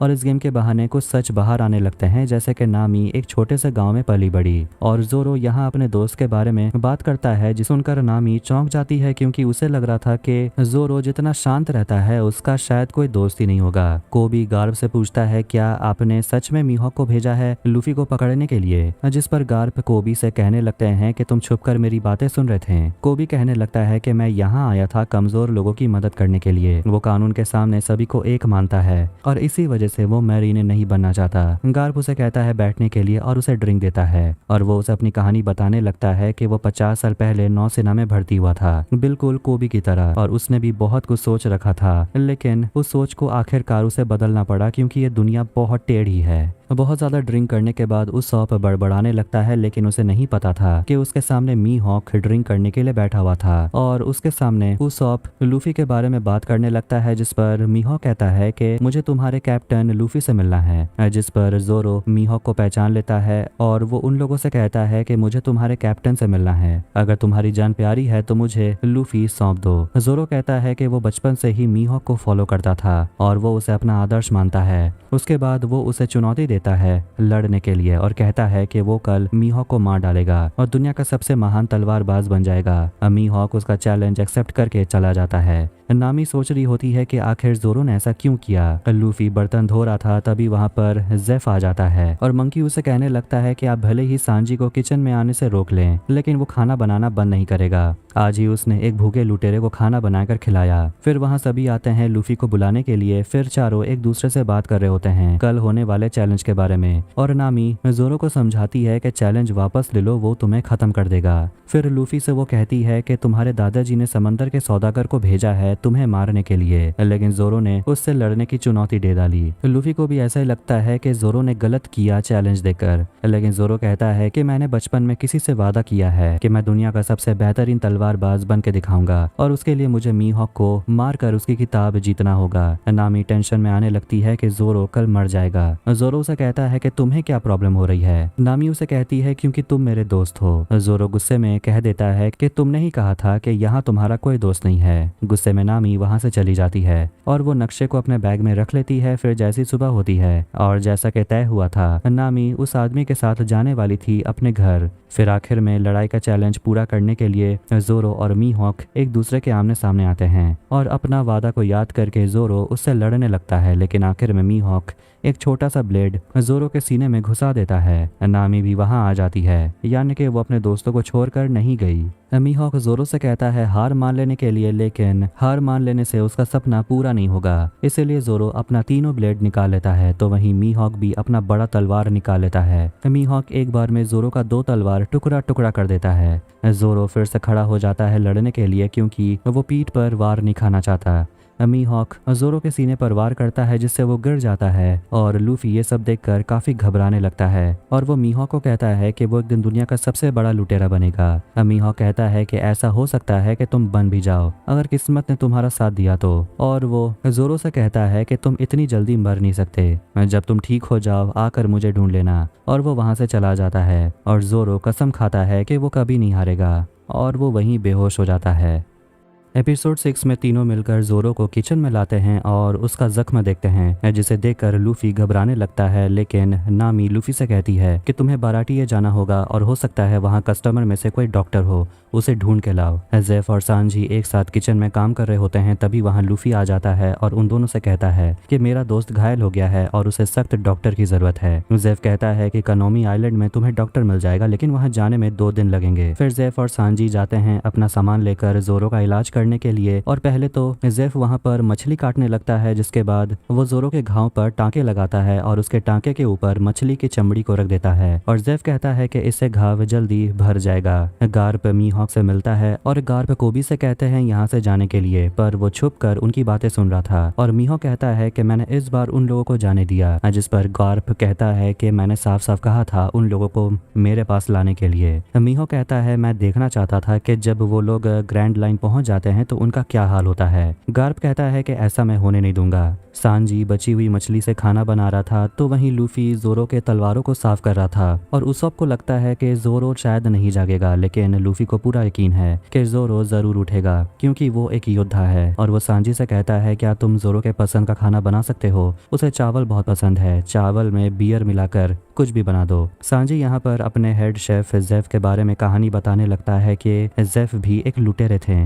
और असली में वो एक कप्तान थे। लूफी एक्साइटेड होकर उसे पूछता है कि तुम जेफ से पहली बार कब मिले। इसके बाद हम जाते हैं फ्लैशबैक में 9 साल पहले। ईस्ट ब्लू सी में हम जहाज को देखते हैं जिसमें बहुत सारे कुक होते हैं और उसमें से एक छोटा लड़का होता है जो खाना बना रहा था, और ये कोई और नहीं बल्कि सांजी है। उसका हमेशा से सपना था कि वो ऑल ब्लू जाकर खाना बनाए, लेकिन लोग उसका मजाक उड़ाते हैं ये कहकर कि ऑल ब्लू जैसा कोई जगह नहीं होता। लेकिन तभी उनके जहाज पर लुटेरे आ जाते हैं और सभी भाग जाते हैं, लेकिन सांजी छुप जाता है। और तभी वहाँ पर हेड शेफ जेफ आते हैं जो खाने को चखते हैं। ये देखकर सांजी बाहर निकलता है और इसी तरह दोनों पहली बार मिले। सांजी कहने लगता है कि मैं यहाँ मरना नहीं चाहता जब तक मैं ऑल ब्लू नहीं पहुंच जाता। तभी उनके जहाज से एक बहुत बड़ी सी लहर टकराती है जिससे उनका जहाज डूब जाता है। अगले सुबह समुद्र के बीच एक पत्थर के ऊपर सांजी को होश आता है और वो जेफ को सामने बैठा हुआ देखता है जो कहता है कि हम दोनों को छोड़कर सब मर गए। जेफ सांजी से कहता है कि हमारे पास इतना ही खाना है, इसलिए हमें हिसाब से चलना होगा। सांजी किनारे पर बैठकर वक्त गुजारता है और बड़े हिसाब से अपने खाने को खाता है और बचा बचा के रखता है। ऐसे ही करते करते 25 दिन गुजर जाते हैं। बहुत जोर की बारिश हो रही थी, तभी उन्हें एक जहाज की आवाज सुनाई देती है। सांजी जोर जोर से चिल्लाने लगता है जहाज का ध्यान खींचने के लिए, लेकिन वो जहाज चली जाती है। अब ऐसे ही 30 दिन गुजर जाते हैं। अब तो खाने का टेस्ट भी पहले जैसा नहीं रहा, पर सांजी कर भी क्या सकता है, उसे तो यही खाना होगा। ऐसे ही 70वां दिन आ जाता है और सांजी का बुरा हाल है। उसके पेट में जोर से दर्द हो रहा था, खाना भी खत्म हो गया। इसलिए वो सोचता है कि वो उस लुटेरे के पास जाएगा उसका खाना मांगने के लिए, क्योंकि उसके पास डबल खाना था और अगर जेफ ने खाना नहीं दिया तो सांजी उसे मार देगा। लेकिन सांजी उस बूढ़े आदमी के पास जब जाता है तो वो देखता है कि जेफ के खाने वाले बस्ते में खाना तो है ही नहीं, उसमें खजाने भरे हुए थे। सांजी को खाना नहीं मिलता और वो पूछता है कि खाना कहाँ है। तभी वो बूढ़े आदमी का कटा हुआ पैर देखता है। पता चलता है कि जेफ अपना भूख को मिटाने के लिए उसने अपने पैर को ही खा लिया। उसने सारा खाना सांजी को दे दिया था। सांजी पूछने लगता है कि आखिर तुमने एक अनजान लड़के को बचाने के लिए ऐसा क्यों किया। जेफ की आंख से आंसू गिरने लगते हैं और वो छोटे लड़के से कहता है कि मैं ऑल ब्लू की तलाश में जिंदगी भर भटक रहा हूँ। हम दोनों का एक ही सपना है और चाहे कोई कुछ भी कह ले, ऑल ब्लू असली में है। और अगर मैं मर जाता हूँ तो मैं चाहता हूँ कि तुम जिंदा रहो और तुम इस सपने को पूरा करो। सांजी कहता है कि हम दोनों वहाँ पत्थर के ऊपर 85 दिन तक फंसे हुए थे। जेफ चाहता तो वो मुझे वहाँ मरने के लिए छोड़ सकता था, लेकिन उसने ऐसा नहीं किया। उसने कप्तान होने का फर्ज निभाया। नाभी जोरो को कहानी सुना रही होती है नो लैंड के बारे में, जो अपने राजा को बताता है एक सोने के शहर के बारे में। लेकिन जब राजा अपने सोल्जर को लेकर निकला उस सोने के शहर को ढूंढने के लिए, तो रास्ते में उनके कई सारे सोल्जर मारे गए, लेकिन उन्हें सोने का शहर कहीं नहीं मिला। इस वजह से नोलैंड को मौत की सजा सुनाई गई झूठ बोलने की वजह से। लेकिन मरते दम तक वो कहता रहा कि वो सोने का शहर अब समंदर के अंदर समा गया है। इस कहानी का मतलब ये हुआ कि कभी कभी हमें कुछ फैसले ऐसे लेने पड़ते हैं जिससे हम कई लोगों को बचा सकते हैं। और वो लूफी के कप्तानी को लेकर सवाल उठाती है कि आखिर वो कैसा कप्तान है, उसे जोरो को रोकना चाहिए था। लूफी कहता है कि मैं जोरो को बचाने के लिए कुछ भी करूंगा, लेकिन मैं उसके सपने के बीच कभी नहीं आऊंगा। वो नामी से से पूछता है क्या तुम्हारा कोई सपना नहीं है, जिस पर नामी थोड़ी इमोशनल हो जाती है और कहती है कि हर कोई अपने सपनों के लिए लड़ नहीं सकता। गार्प कोबी को बता देता है कि तुम भी जान गए होगे कि लूफी मेरा पोता है। बरसों से मैं उसे ट्रेन करता था ताकि वो एक दिन नौसेना बनकर तैयार हो जाए, लेकिन हर बार वो फेल होता गया। कोबी कहता है कि मैंने लूफी के साथ वक्त गुजारा है, वो हमेशा अपने दिल की सुनता है, वो बाकी लुटेरों से अलग है। उसे बचपन से ही पता था कि वो एक लुटेरा है और वो लुटेरा ही रहेगा, चाहे आप उसे बदलने के लिए कुछ भी कर लें, कितने भी खूनी उसके पीछे भेज दें, वो मरना पसंद करेगा लेकिन वो नौसेना कभी नहीं बनेगा। गार्प को लगने लगता है कि शायद कोबी सही कह रहा है, इसीलिए वो कोबी से कहता है कि सारे नौसैनिकों से कह दो कि मैं उनसे मिलना चाहता हूँ। आरलोंग बराटिया पहुंच जाता है क्योंकि उसे खाना खाना है, लेकिन उसे देखकर आम लोग डरने लगते हैं और कस्टमर को वो उठाकर फेंकने लगता है ताकि वो अपने सीट पर बैठ सके। ये देखकर जेफ वहां आता है उन्हें रोकने के लिए और आरलोंग कहता है कि वो लूफी को ढूंढ रहा है, उसके पास मेरी एक चीज है जो मुझे चाहिए, लेकिन जेफ कहता है कि लूफी नाम के वो किसी को नहीं पहचानता। आरलोंग कहता है खाना खत्म होने से पहले अगर लूफी यहाँ नहीं आया तो मैं सभी लोगों को खाकर अपना भूख मिटा लूंगा। जोरो को अभी तक होश नहीं आया और उस वक्त लूफी से कहता है कि हमें जोरो से बात करते रहनी चाहिए और वो लूफी से कहता है अपने दिल से बात करो, लेकिन नामी उन्हें बताती है कि आरलोंग और उसकी टोली पहुंच गई है और वो तुम्हें ढूंढ रही है और वो नक्शा वापस पाना चाहता है, इसलिए हमें यहाँ से निकलना होगा। लेकिन लूफी तो लड़ना चाहता है और नामी ये भी बताती है कि आरलोंग के ऊपर सबसे ज्यादा इनाम है, इसलिए वो बहुत ज्यादा खतरनाक भी है। नामी के बार बार मना करने के बावजूद लूफी आरलोंग और उसकी टोली के साथ लड़ना चाहता है, तो वहीं आरलोंग बाकी लोगों को डराने धमकाने लगता है और कहने लगता है कि वो एक फिशमैन है और वो हर लिहाज से इंसानों से ज्यादा ताकतवर है। फिर वहाँ लूफी आ जाता है और वो आरलोंग से कहता है कि लगता है तुम मुझे ढूंढ रहे हो, लेकिन तुमने मुझे ढूंढा कैसे? जिस पर आरलोंग कहता है कि तुम्हारे पुराने दोस्त ने मेरी मदद की और वो बगी का कटा हुआ सिर लेकर आता है। मंकी पूछता है कि तुम्हें कैसे पता चला कि मैं यहाँ पर हूँ? बगी कहता है मेरी आंखें और कान हर जगह है। फिर देखते हैं कि बगी का एक कटा हुआ कान हमेशा से लूफी के टोपी में छुपा हुआ था। इसका मतलब ये हुआ कि बगी ने उन सभी की बातें सुन ली हैं। फिर वो बगी के सिर को वापस झोले में रख देते हैं और आरलोंग लूफी से कहता है कि मेरा नक्शा मुझे वापस कर दो, लेकिन लूफी कहता है कि इसके लिए तुम्हें मुझसे लड़ना होगा। उन लोगों में लड़ाई शुरू हो जाती है। सांगी लूफी की तरफ से लड़ने लगता है, लेकिन उन फिशमैन से लड़ना इतना आसान नहीं है। ना ही मंकी का गम गम पिस्तौल वाला मूव काम आता है। आरलोंग उसे आराम से पछाड़ देता है, तो वहीं नामी जोरो के सामने रहती है और उसे कह रही होती है कि अक्सर जो मेरे करीब होते हैं उन्हें परेशानी झेलनी पड़ती है, और वो नक्शा लेकर चली जाती है। आरलोंग और लूफी अभी भी लड़ रहे होते हैं। फिर वहां नामी आती है नक्शा लेकर और पता चलता है कि वो कभी भी लूफी के टोली का हिस्सा थी ही नहीं, वो तो आरलोंग के लिए काम करती है और उसके हाथ पर आरलोंग के ग्रुप का टैटू होता है। नामी आरलोंग से कहती है इस लड़के को छोड़कर चलो, वैसे भी इसने डेविल फ्रूट खाया है, इसे खाकर तुम करोगे क्या? आरलोंग लूफी को समंदर में फेंक देता है, लेकिन ये लड़का जो समुद्री लुटेरा बनना चाहता है वो पानी में तैर भी नहीं पाता और वो डूबने लगता है। लेकिन सांगी पानी में कूदकर लूफी की जान बचा लेता है और उसे अभी भी ऐसा नहीं लगता कि नामी आरलोंग की टोली के लिए काम करती है। गार्प अपने 9 सैनिकों को भाषण देता है और कहता है कि अगर उन्हें लूफी को पकड़ना है तो उन्हें अपने तौर तरीकों को बदलना होगा और उन्हें और भी सख्त बनना होगा और वो उन्हें पकड़ के रहेंगे। इस बार इंसाफ जरूर होगा। ये सब सुनकर को भी घबराने लगता है, क्योंकि गार्प का मन बदलने की वो कोशिश कर रहा था ताकि वो लूफी का पीछा छोड़ दे, लेकिन ऐसा नहीं हो सका। सांजी अंदर आकर साफ सफाई करने लगता है, लेकिन जेफ उसे कहता है रुकने के लिए और उसे समझाता है कि वो बचपन से ही सपना देखा था कि वो ऑल ब्लू जाना चाहता है, लेकिन अगर सांजी यहाँ रहेगा तो वो अपना सपना कैसे पूरा करेगा। लेकिन ये बात जेफ बड़े ही गुस्सैल तरीके से कहता है, जिसे सुनकर सांजी भी गुस्सा हो जाता है। शायद आराम से कहा होता तो सांजी उसकी बात समझ आता। लूफी जाकर जोरो से बात करने लगता है और उसे कहता है कि आज तुम एक जबरदस्त लड़ाई नहीं देख पाए, लेकिन आज एक और गड़बड़ी हो गई और हम लोगों ने ग्रैंड लाइन के नक्शे को गवा दिया और ऊपर से तुम्हें खोने का डर भी है। लेकिन तभी जोरो को होश आने लगता है और कहता है कि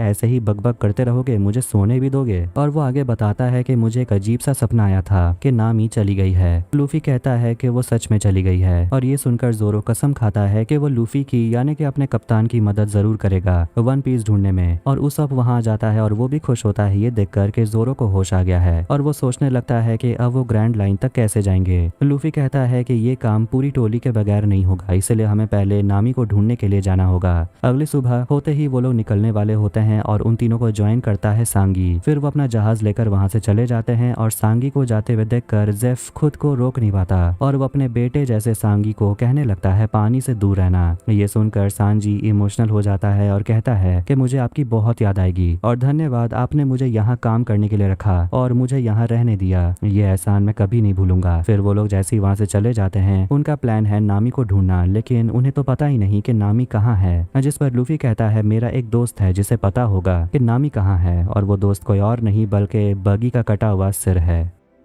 फिर आखिर में सभी निकल पड़ते हैं नामी को ढूंढने के लिए और बग्गी उन सभी को रास्ता बता रहा था, लेकिन वो बक बहुत करता है, इसलिए गुस्से में जोरो उसे समंदर में फेंकने की धमकी देता है। तो वहीं लूफी सांजी के साथ होता है, वो मछली पकड़ रहा था और सभी नामी के लिए फिक्र कर रहे होते हैं। फिर आखिर वो कनोमी आइलैंड पहुंच जाते हैं। उसके बाद हम जाते हैं एक फ्लैशबैक में जहाँ हम छोटी नामी को देखते हैं जो नोजिको नाम की लड़की के साथ खेल रही होती है। प्रेजेंट में नामी फिशमैन लोगों के साथ पत्ते खेल रही थी और वो जीत जाती है। फिर उसे आरलोंग का बुलावा आता है और वो अपने जीते हुए पैसे लेकर चली जाती है। अंदर जाने पर वहाँ उसे बहुत बड़ा सा नक्शा मिलता है, जिसे देखकर हम जाते हैं एक और फ्लैशबैक में जहाँ छोटी नामी वह नक्शे वाले किताब को देख रही होती है। वो काफी एक्साइटेड लग रही थी। ये कहानी है 8 साल पहले की, जब वो कोको आइलैंड में रहती थी। वैसे तो वो अनाथ थी, लेकिन वो एक औरत और एक लड़की नोजिको के साथ रहती थी। वो औरत उसे पूछती है कि तुम्हें ये किताब कहाँ से मिला। नामी कहती है मैंने ये बुक दुकान से चुराई है। वो औरत जो उसकी माँ है वो उसे समझाती है कि चोरी करना बुरी बात है। दोनों के बीच में बहस होने लगती है और नामी उस औरत से कहती है कि ये परिवार तो असली है भी नहीं, ना ही आप मेरी असली माँ हो।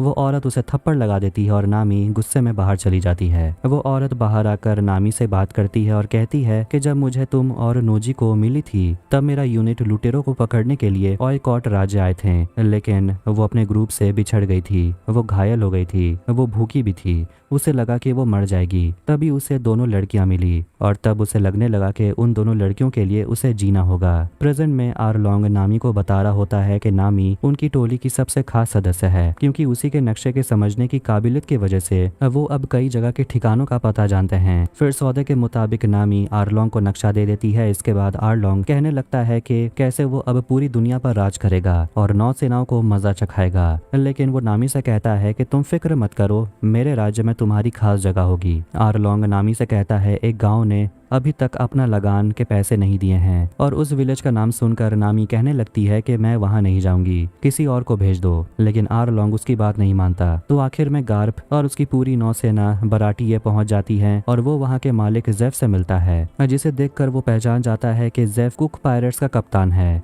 लेकिन जेफ कहता है कि वो सारी बातें पुरानी हैं, अब मैं बावर्ची बन गया हूँ। गार्प उसे पूछता है कि मैं यहाँ किसी और को ढूंढने के लिए आया हूँ, उसका नाम है लूफी। ये सुनकर जेफ उसे पहचानने से मना करता है और कहता है कि इस तरह का लड़का मुझे याद नहीं है। वो उनसे कहता है कि आप अगर यहाँ आ ही गए हैं तो खाना खा कर जाइएगा। लूफी और उसकी टोली कनोमी आइलैंड पहुंच जाते हैं, लेकिन आइलैंड का हुलिया देखकर वो काफी घबराने लगते हैं कि आखिर यहाँ हुआ क्या होगा। उनकी नजर जाती है कुछ गाँव वालों पर जो अपना लगान भर रहे होते हैं, लेकिन उन लोगों को कुछ और समय चाहिए। लेकिन नामी जाकर कहती है कि और समय नहीं मिलेगा। नोजिको अपनी बहन को यहाँ देखकर गुस्सा हो जाती है और उसके सामने थूक कर चली जाती है। एक फ्लैशबैक में हम देखते हैं कि छोटी नामी पुलिस ऑफिसर जेंजो को चुराया हुआ नक्शा का किताब लौटा देती है। तभी उस गांव में एक औरत चिल्लाने लगती है और कहती है लुटेरे आ गए। वहाँ आरलोंग अपनी टोली के साथ पहुंच जाता है और गाँव वालों पर हमला करने लगता है। आरलोंग गेंजो पर हमला करता है और ये सब होता देखकर नामी अपनी माँ के साथ वहाँ से भाग जाती है। प्रेजेंट में नामी पुलिस ऑफिसर से कह रही होती है कि उसे और लगान चाहिए, चाहे उसके लिए तुम्हें कुछ भी करना पड़े। फिर उसकी नजर जाती है उसकी टोली पर जो उसे लेने के लिए यहाँ आए हैं। वो उन लोगों से जाकर पूछती है कि तुम लोग यहाँ क्या कर रहे हो। लूफी उसे कहता है कि क्या तुम्हें हमारी मदद नहीं चाहिए, जिस पर वो कहती है मुझे तुम्हारी कोई मदद नहीं चाहिए, मैं यही रहती हूँ। मैंने बस तुम लोगों को धोखा दिया था कि मैं नक्शा चुरा सकूं, मैं कभी तुम्हारे फालतू टोली का हिस्सा नहीं थी। और कहती है उन सभी को यहाँ से जाने के लिए। लूफी जाकर उस पुलिस ऑफिसर गेंजो से मिलता है और उसे नामी के बारे में पूछता है कि वो यहाँ क्या करने आई थी। गेंजो उससे पूछता है कि आखिर तुम लोग कौन हो।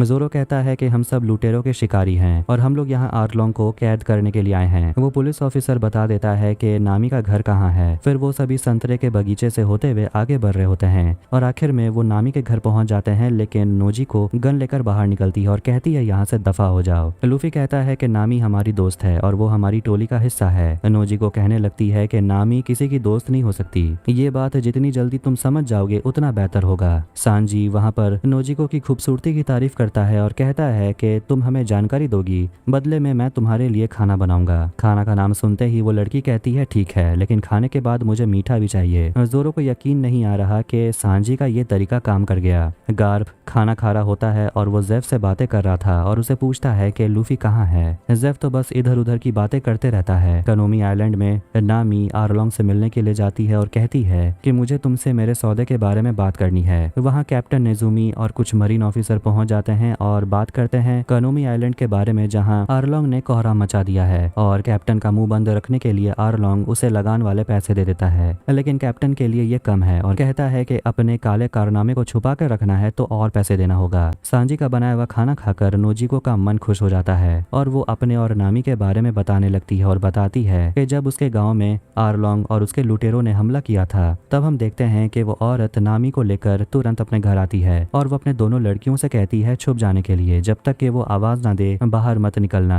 फिर वो अपना राइफल लेकर तैयार हो जाती है, लेकिन आरलोंग उसके हमले से खुद को बचा लेता है और उस औरत से उसके जान के बदले में पैसे मांगता है। लेकिन आरलोंग टेबल पर 3 प्लेट देख लेता है और कहता है कि यहाँ पर 3 लोग रहते हैं और अब तुम्हें 3 लोगों का पैसा देना होगा। सच बताओ यहाँ कितने लोग रहते हैं। औरत कह देती है कि मेरी 2 बेटियां हैं और आरलोंग कहता है उसके लिए भी पैसे देने होंगे, लेकिन उस औरत के पास इतने पैसे हैं नहीं और अपनी माँ को बचाने के लिए दोनों लड़कियां बाहर आ जाती हैं। वो औरत आरलोंग से कहती है कि ऐसा समझ लो कि वो पैसे मैंने अपनी दोनों बेटियों के लिए दिया है। दोनों लड़कियां रोने लगती हैं और कहती है माँ आप ऐसा क्यों बोल रही हो। वो औरत अपनी दोनों बेटियों से कहती है मुझे माफ करना, मैं तुम्हें वो जिंदगी नहीं दे पाई जो मैं तुम्हें देना चाहती थी। अच्छे कपड़े, अच्छा खाना, मुझसे जितना हो सका मैंने किया। और वो अपने दोनों बेटी से कहती है तुम दोनों एक दूसरे का ख्याल रखना। इसके बाद आरलोंग उस औरत को गोली मार देता है। तो इसका मतलब ये हुआ कि नामी अपनी माँ की खूनी के लिए काम कर रही है। किसी को समझ नहीं आ रहा कि आखिर नामी ऐसा कर क्यों रही है, लेकिन लूफी को अभी भी यकीन है कि नामी आरलोंग की टोली में से एक नहीं है। आरलोंग कैप्टन नेजुमी को पैसे देता है, लेकिन यहाँ हम देखते हैं कि कैप्टन उन लोगों को यानी कि फिशमैन को अपने से नीचे समझता है और वो उनकी कोई इज्जत नहीं करता। उनकी नजरों के सामने फिशमैन कुछ भी नहीं, लेकिन आरलोंग उन्हें साफ साफ कह देता है कि मैं इंसानों की गुलामी नहीं करूंगा। नामी उसे अपने सौदे के बारे में याद दिलाती है, जिस पर वो कहता है कि पैसे तैयार रखना, और वो कहती है मेरे पास 10 करोड़ बेरीज हैं। आरलोंग सोचने लगता है कि आखिर नामी के पास इतने पैसे कहाँ से आए और वो कहता है कल सुबह पैसे तैयार रखना और तुम समझ जाना कि तुम्हारा काम हो गया। आरलोंग कुरोबी से कहता है कैप्टन निजुमी को वापस बुलाने के लिए। तो वहीं बराटिये में कोबी और हेलमेपो ड्रिंक कर रहे होते हैं और कोबी सोचता है कि क्या वो जो कर रहे हैं वो सही है। हो सकता है कि लूफी की टोली इतनी गलत भी ना हो। वो हेलमेपो को बता देता है कि लूफी असली में गार्प का पोता है। तब जाकर हेलमेपो को लगने लगता है कि इस कारण के वजह से गार्प लूफी को ढूंढने के इतने पीछे पागल हैं। फिर वहाँ बारटेंडर कहने लगता है कि वो लूफी को पहचानता है और वो बताता है कि लूफी कहाँ गया है, लेकिन बदले में उसे कुछ चाहिए। जेफ गार्प से बात करते हुए कहता है कि मुझे उस लड़के को देखकर गोल्ड रॉजर की याद आती है। गार्प कहता है तो फिर याद करो कि गोल्ड रॉजर के साथ क्या हुआ था। मैं नहीं चाहता कि उस लड़के के साथ भी ऐसा हो। तभी वहाँ कोबी आकर गार्प के कान में कुछ कहता है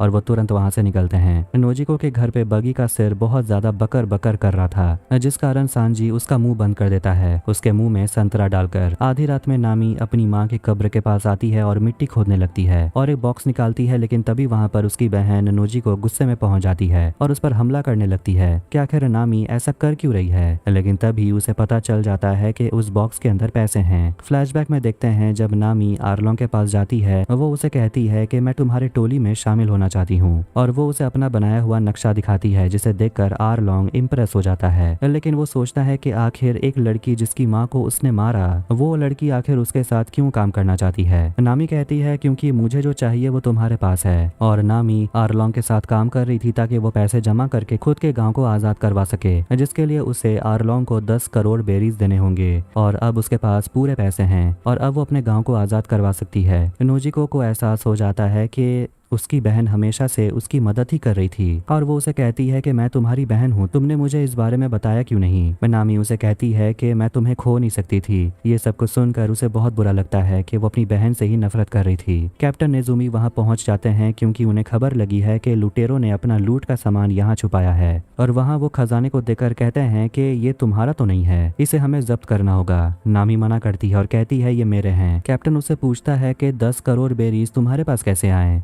नामी उसे पूछती है कि तुम्हें कैसे पता कि इसमें 10 करोड़ हैं, और वो समझ जाती है कि कैप्टन को यहाँ पर आरलोंग ने भेजा। नौसेना के लोग पैसे लेकर चले जाते हैं, लेकिन नामी घबराने लगती है कि अगली सुबह तक अगर वो पैसे नहीं देती है तो आरलोंग गाँव वालों को मार देगा। दूसरी तरफ आरलोंग अपनी टोली को स्पीच दे रहा होता है कि इंसानों ने उनके साथ बहुत बुरा किया और अब वक्त आ गया है बदला लेने का। गुस्से में आकर नामी आरलोंग के टोली वाली टैटू पर चाकू घोंपने लगती है गुस्से में, और उसे रोकने के लिए वहाँ लूफी आता है। नामी उसे कहती है यहाँ से चले जाने के लिए, क्योंकि लूफी को कोई अंदाजा नहीं है यहाँ क्या हो रहा है। फिर वो लूफी से कहती है प्लीज मेरी मदद करो। लूफी अपना टोपी उतारकर नामी को पहना देता है और उसकी नजर जाती है जलते हुए कोको गांव पर, जिस पर आरलोंग की टोली ने हमला कर दिया है। एपिसोड 8 यानी कि आखिरी एपिसोड में कहानी जाती है फिर से फ्लैशबैक में कि छोटी नामी के हाथ पर टैटू बनाया जा रहा था, जिसके दर्द में वो बहुत चिल्ला रही थी। शायद इसी वजह से वो इस टैटू से नफरत करती है। वो आरलोंग के लिए नक्शा बनाती थी और सोने समय उसके पैरों में बेड़ियां बांधी जाती थी, और आरलोंग ने उसे कहा था कि अगर उसे अपने गाँव को छुड़ाना है तो उसे 10 करोड़ बेड़ीज लाने होंगे, चाहे उसके लिए नामी को चोरी ही क्यों ना करना पड़े। अब प्रेजेंट में सुबह हो जाती है और सभी आकर देखते हैं कि कोको विलेज पूरी तरह से तबाह हो चुका है, और गाँव वालों को भी नोमी के बारे में पता चल चुका है कि वो हमेशा से गांव वालों की मदद ही कर रही थी, क्योंकि कोको विलेज उसका भी घर है। गेंजो और सभी गांव वाले बदला लेने के लिए आरलोंग और उसकी टोली से लड़ना चाहते हैं, भले ही उसके लिए उन्हें जान भी गंवानी पड़े। लेकिन वो सोचते हैं कि आखिर वो फिशमैन्स को हराएंगे कैसे, जिस पर जोरो कहता है सबकी कोई ना कोई कमजोरी होती है। कैप्टन निजुमी से गार्ब पूछता है कि मैंने सुना है कि कोको विलेज में लुटेरों ने तबाही मचा दी है, लेकिन कैप्टन कहता है कि आप सिचुएशन कंट्रोल में है, और वो झूठ कहने लगता है कि स्ट्रॉ हैट पहनने वाला लुटेरों ने कोको विलेज को तबाह किया और उसे ने तबाही मचाई है। लेकिन कोबी कहता है ऐसा नहीं हो सकता।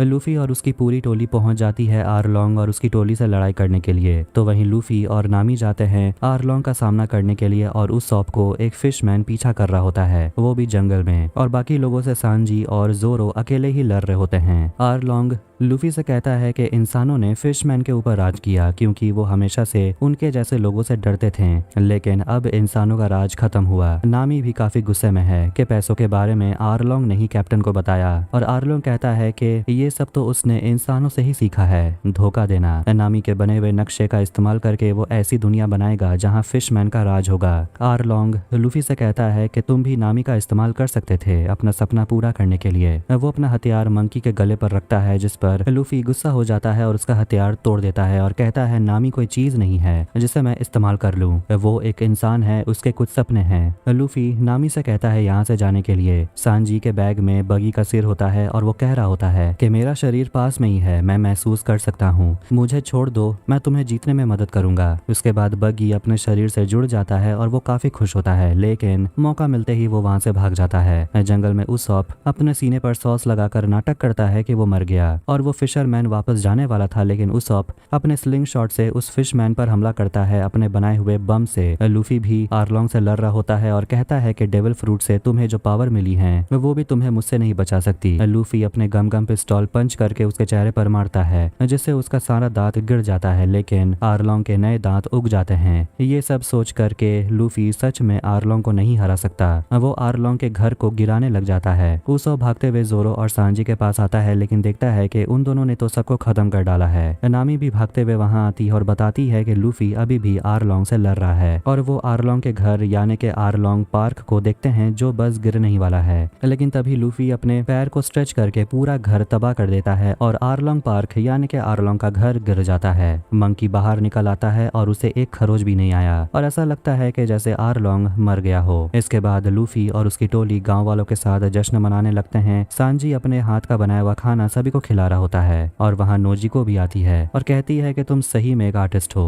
तुम खाने के ऊपर किताब क्यों नहीं लिखते। जिस पर सांजी कहता है कि कोई भी आर्टिस्ट अपना राज नहीं बताता। उसॉप गांव वालों को बता रहा होता है कि कैसे आज वो बहादुरी से आरलोंग और उसके गुंडों से लड़ा, और वो खुद को हीरो बता रहा होता है। लेकिन उनकी खुशी ज्यादा देर नहीं टिकती, क्योंकि वहाँ पर गार्प पहुंच जाता है अपनी नौसेना के साथ। गार्प कहता है सभी को गिरफ्तार कर लेने के लिए। कोबी कहता है इन लोगों ने गाँव को तबाह नहीं किया, आरलोंग और उसकी टोली ने किया है, और कोबी इन लोगों को गिरफ्तार नहीं करेगा। हेलमेपो भी इस बार कोबी का साथ देता है, पर कुछ नौसैनिक होते हैं जो लूफी और उसकी टोली को गन पॉइंट पर पकड़ लेते हैं। गार्प अपने पोते से बात करता है और कहता है कि मैंने तुम्हें सब कुछ सिखाया कि तुम मेरे नक्शे कदम पर चलो ताकि तुम एक नौसैनिक बनो, लेकिन तुम आखिरकार एक समुद्री लुटेरे ही बने। दोनों के बीच फाइट शुरू हो जाती है और गार्प अपने मुक्के के बाद मुक्के मारने लगता है, लेकिन लूफी अपने दादाजी पर हाथ नहीं उठाता। पर आखिर में वो अपने दादाजी के ऊपर गम गम रॉकेट इस्तेमाल करता है, लेकिन वो भी काम नहीं आता। लूफी कहता है कि आप मुझे जितना मारना चाहते हैं मार लीजिए, मैं अपने सपनों को नहीं भूलूंगा, मैं ग्रैंड लाइन जाऊंगा और वन पीस को भी ढूंढूंगा।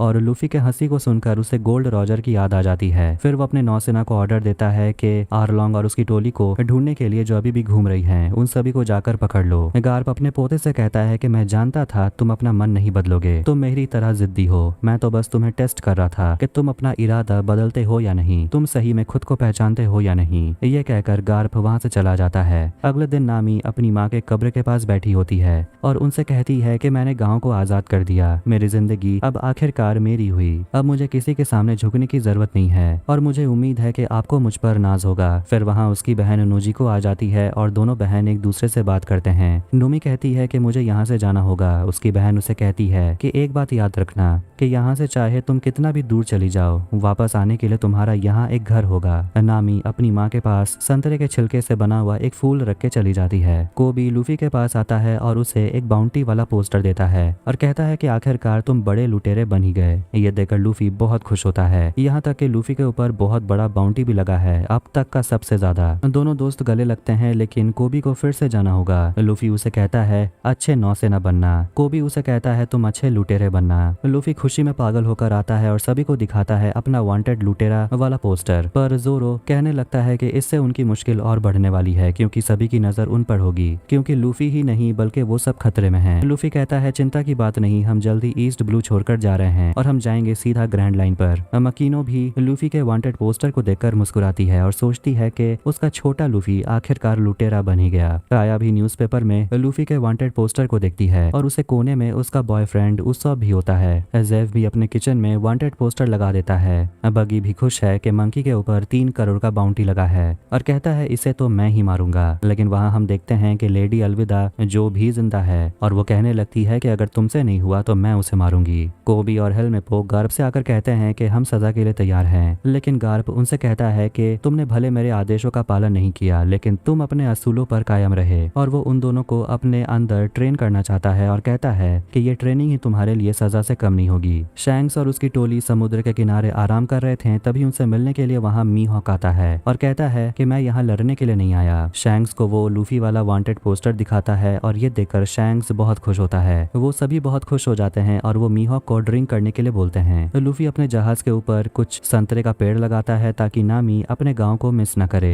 नामी को ये बहुत पसंद आता है। वो लूफी से कहती है कि तुम्हारे लिए भी कुछ है और वो उसे जहाज का झंडा दिखाती है, जिसे देखकर लूफी पागलों की तरह खुश हो जाता है। इसके बाद वो सभी इकट्ठे मिलते हैं और वो ये सोचकर अपने जर्नी में आगे बढ़ते हैं कि सांगी ऑल ब्लू को ढूंढ कर रहेगा। जोरो कहता है कि वो दुनिया का सबसे बेहतरीन तलवारबाज बन के दिखाएगा। नामी पूरे देश का नक्शा बनाना चाहती है और उस्सॉप अपनी माँ को याद करके कहता है कि वो समंदर का योद्धा बन के दिखाएगा। इसके बाद वो निकल जाते हैं ग्रैंड लाइन की तरफ और हम लास्ट में एक आदमी को देखते हैं जो लूफी के वांटेड पोस्टर को देख रहा था और उसके पोस्टर को वो अपने सिगरेट से जला देता है। और इसी के साथ वन पीस सीजन 1 यहीं एंड होती है। वीडियो अगर आपको पसंद आया तो वीडियो को लाइक करें, चैनल को सब्सक्राइब करें ऐसे ही सीरीज एक्सप्लेनेशंस के लिए। मिलते हैं नेक्स्ट वीडियो में।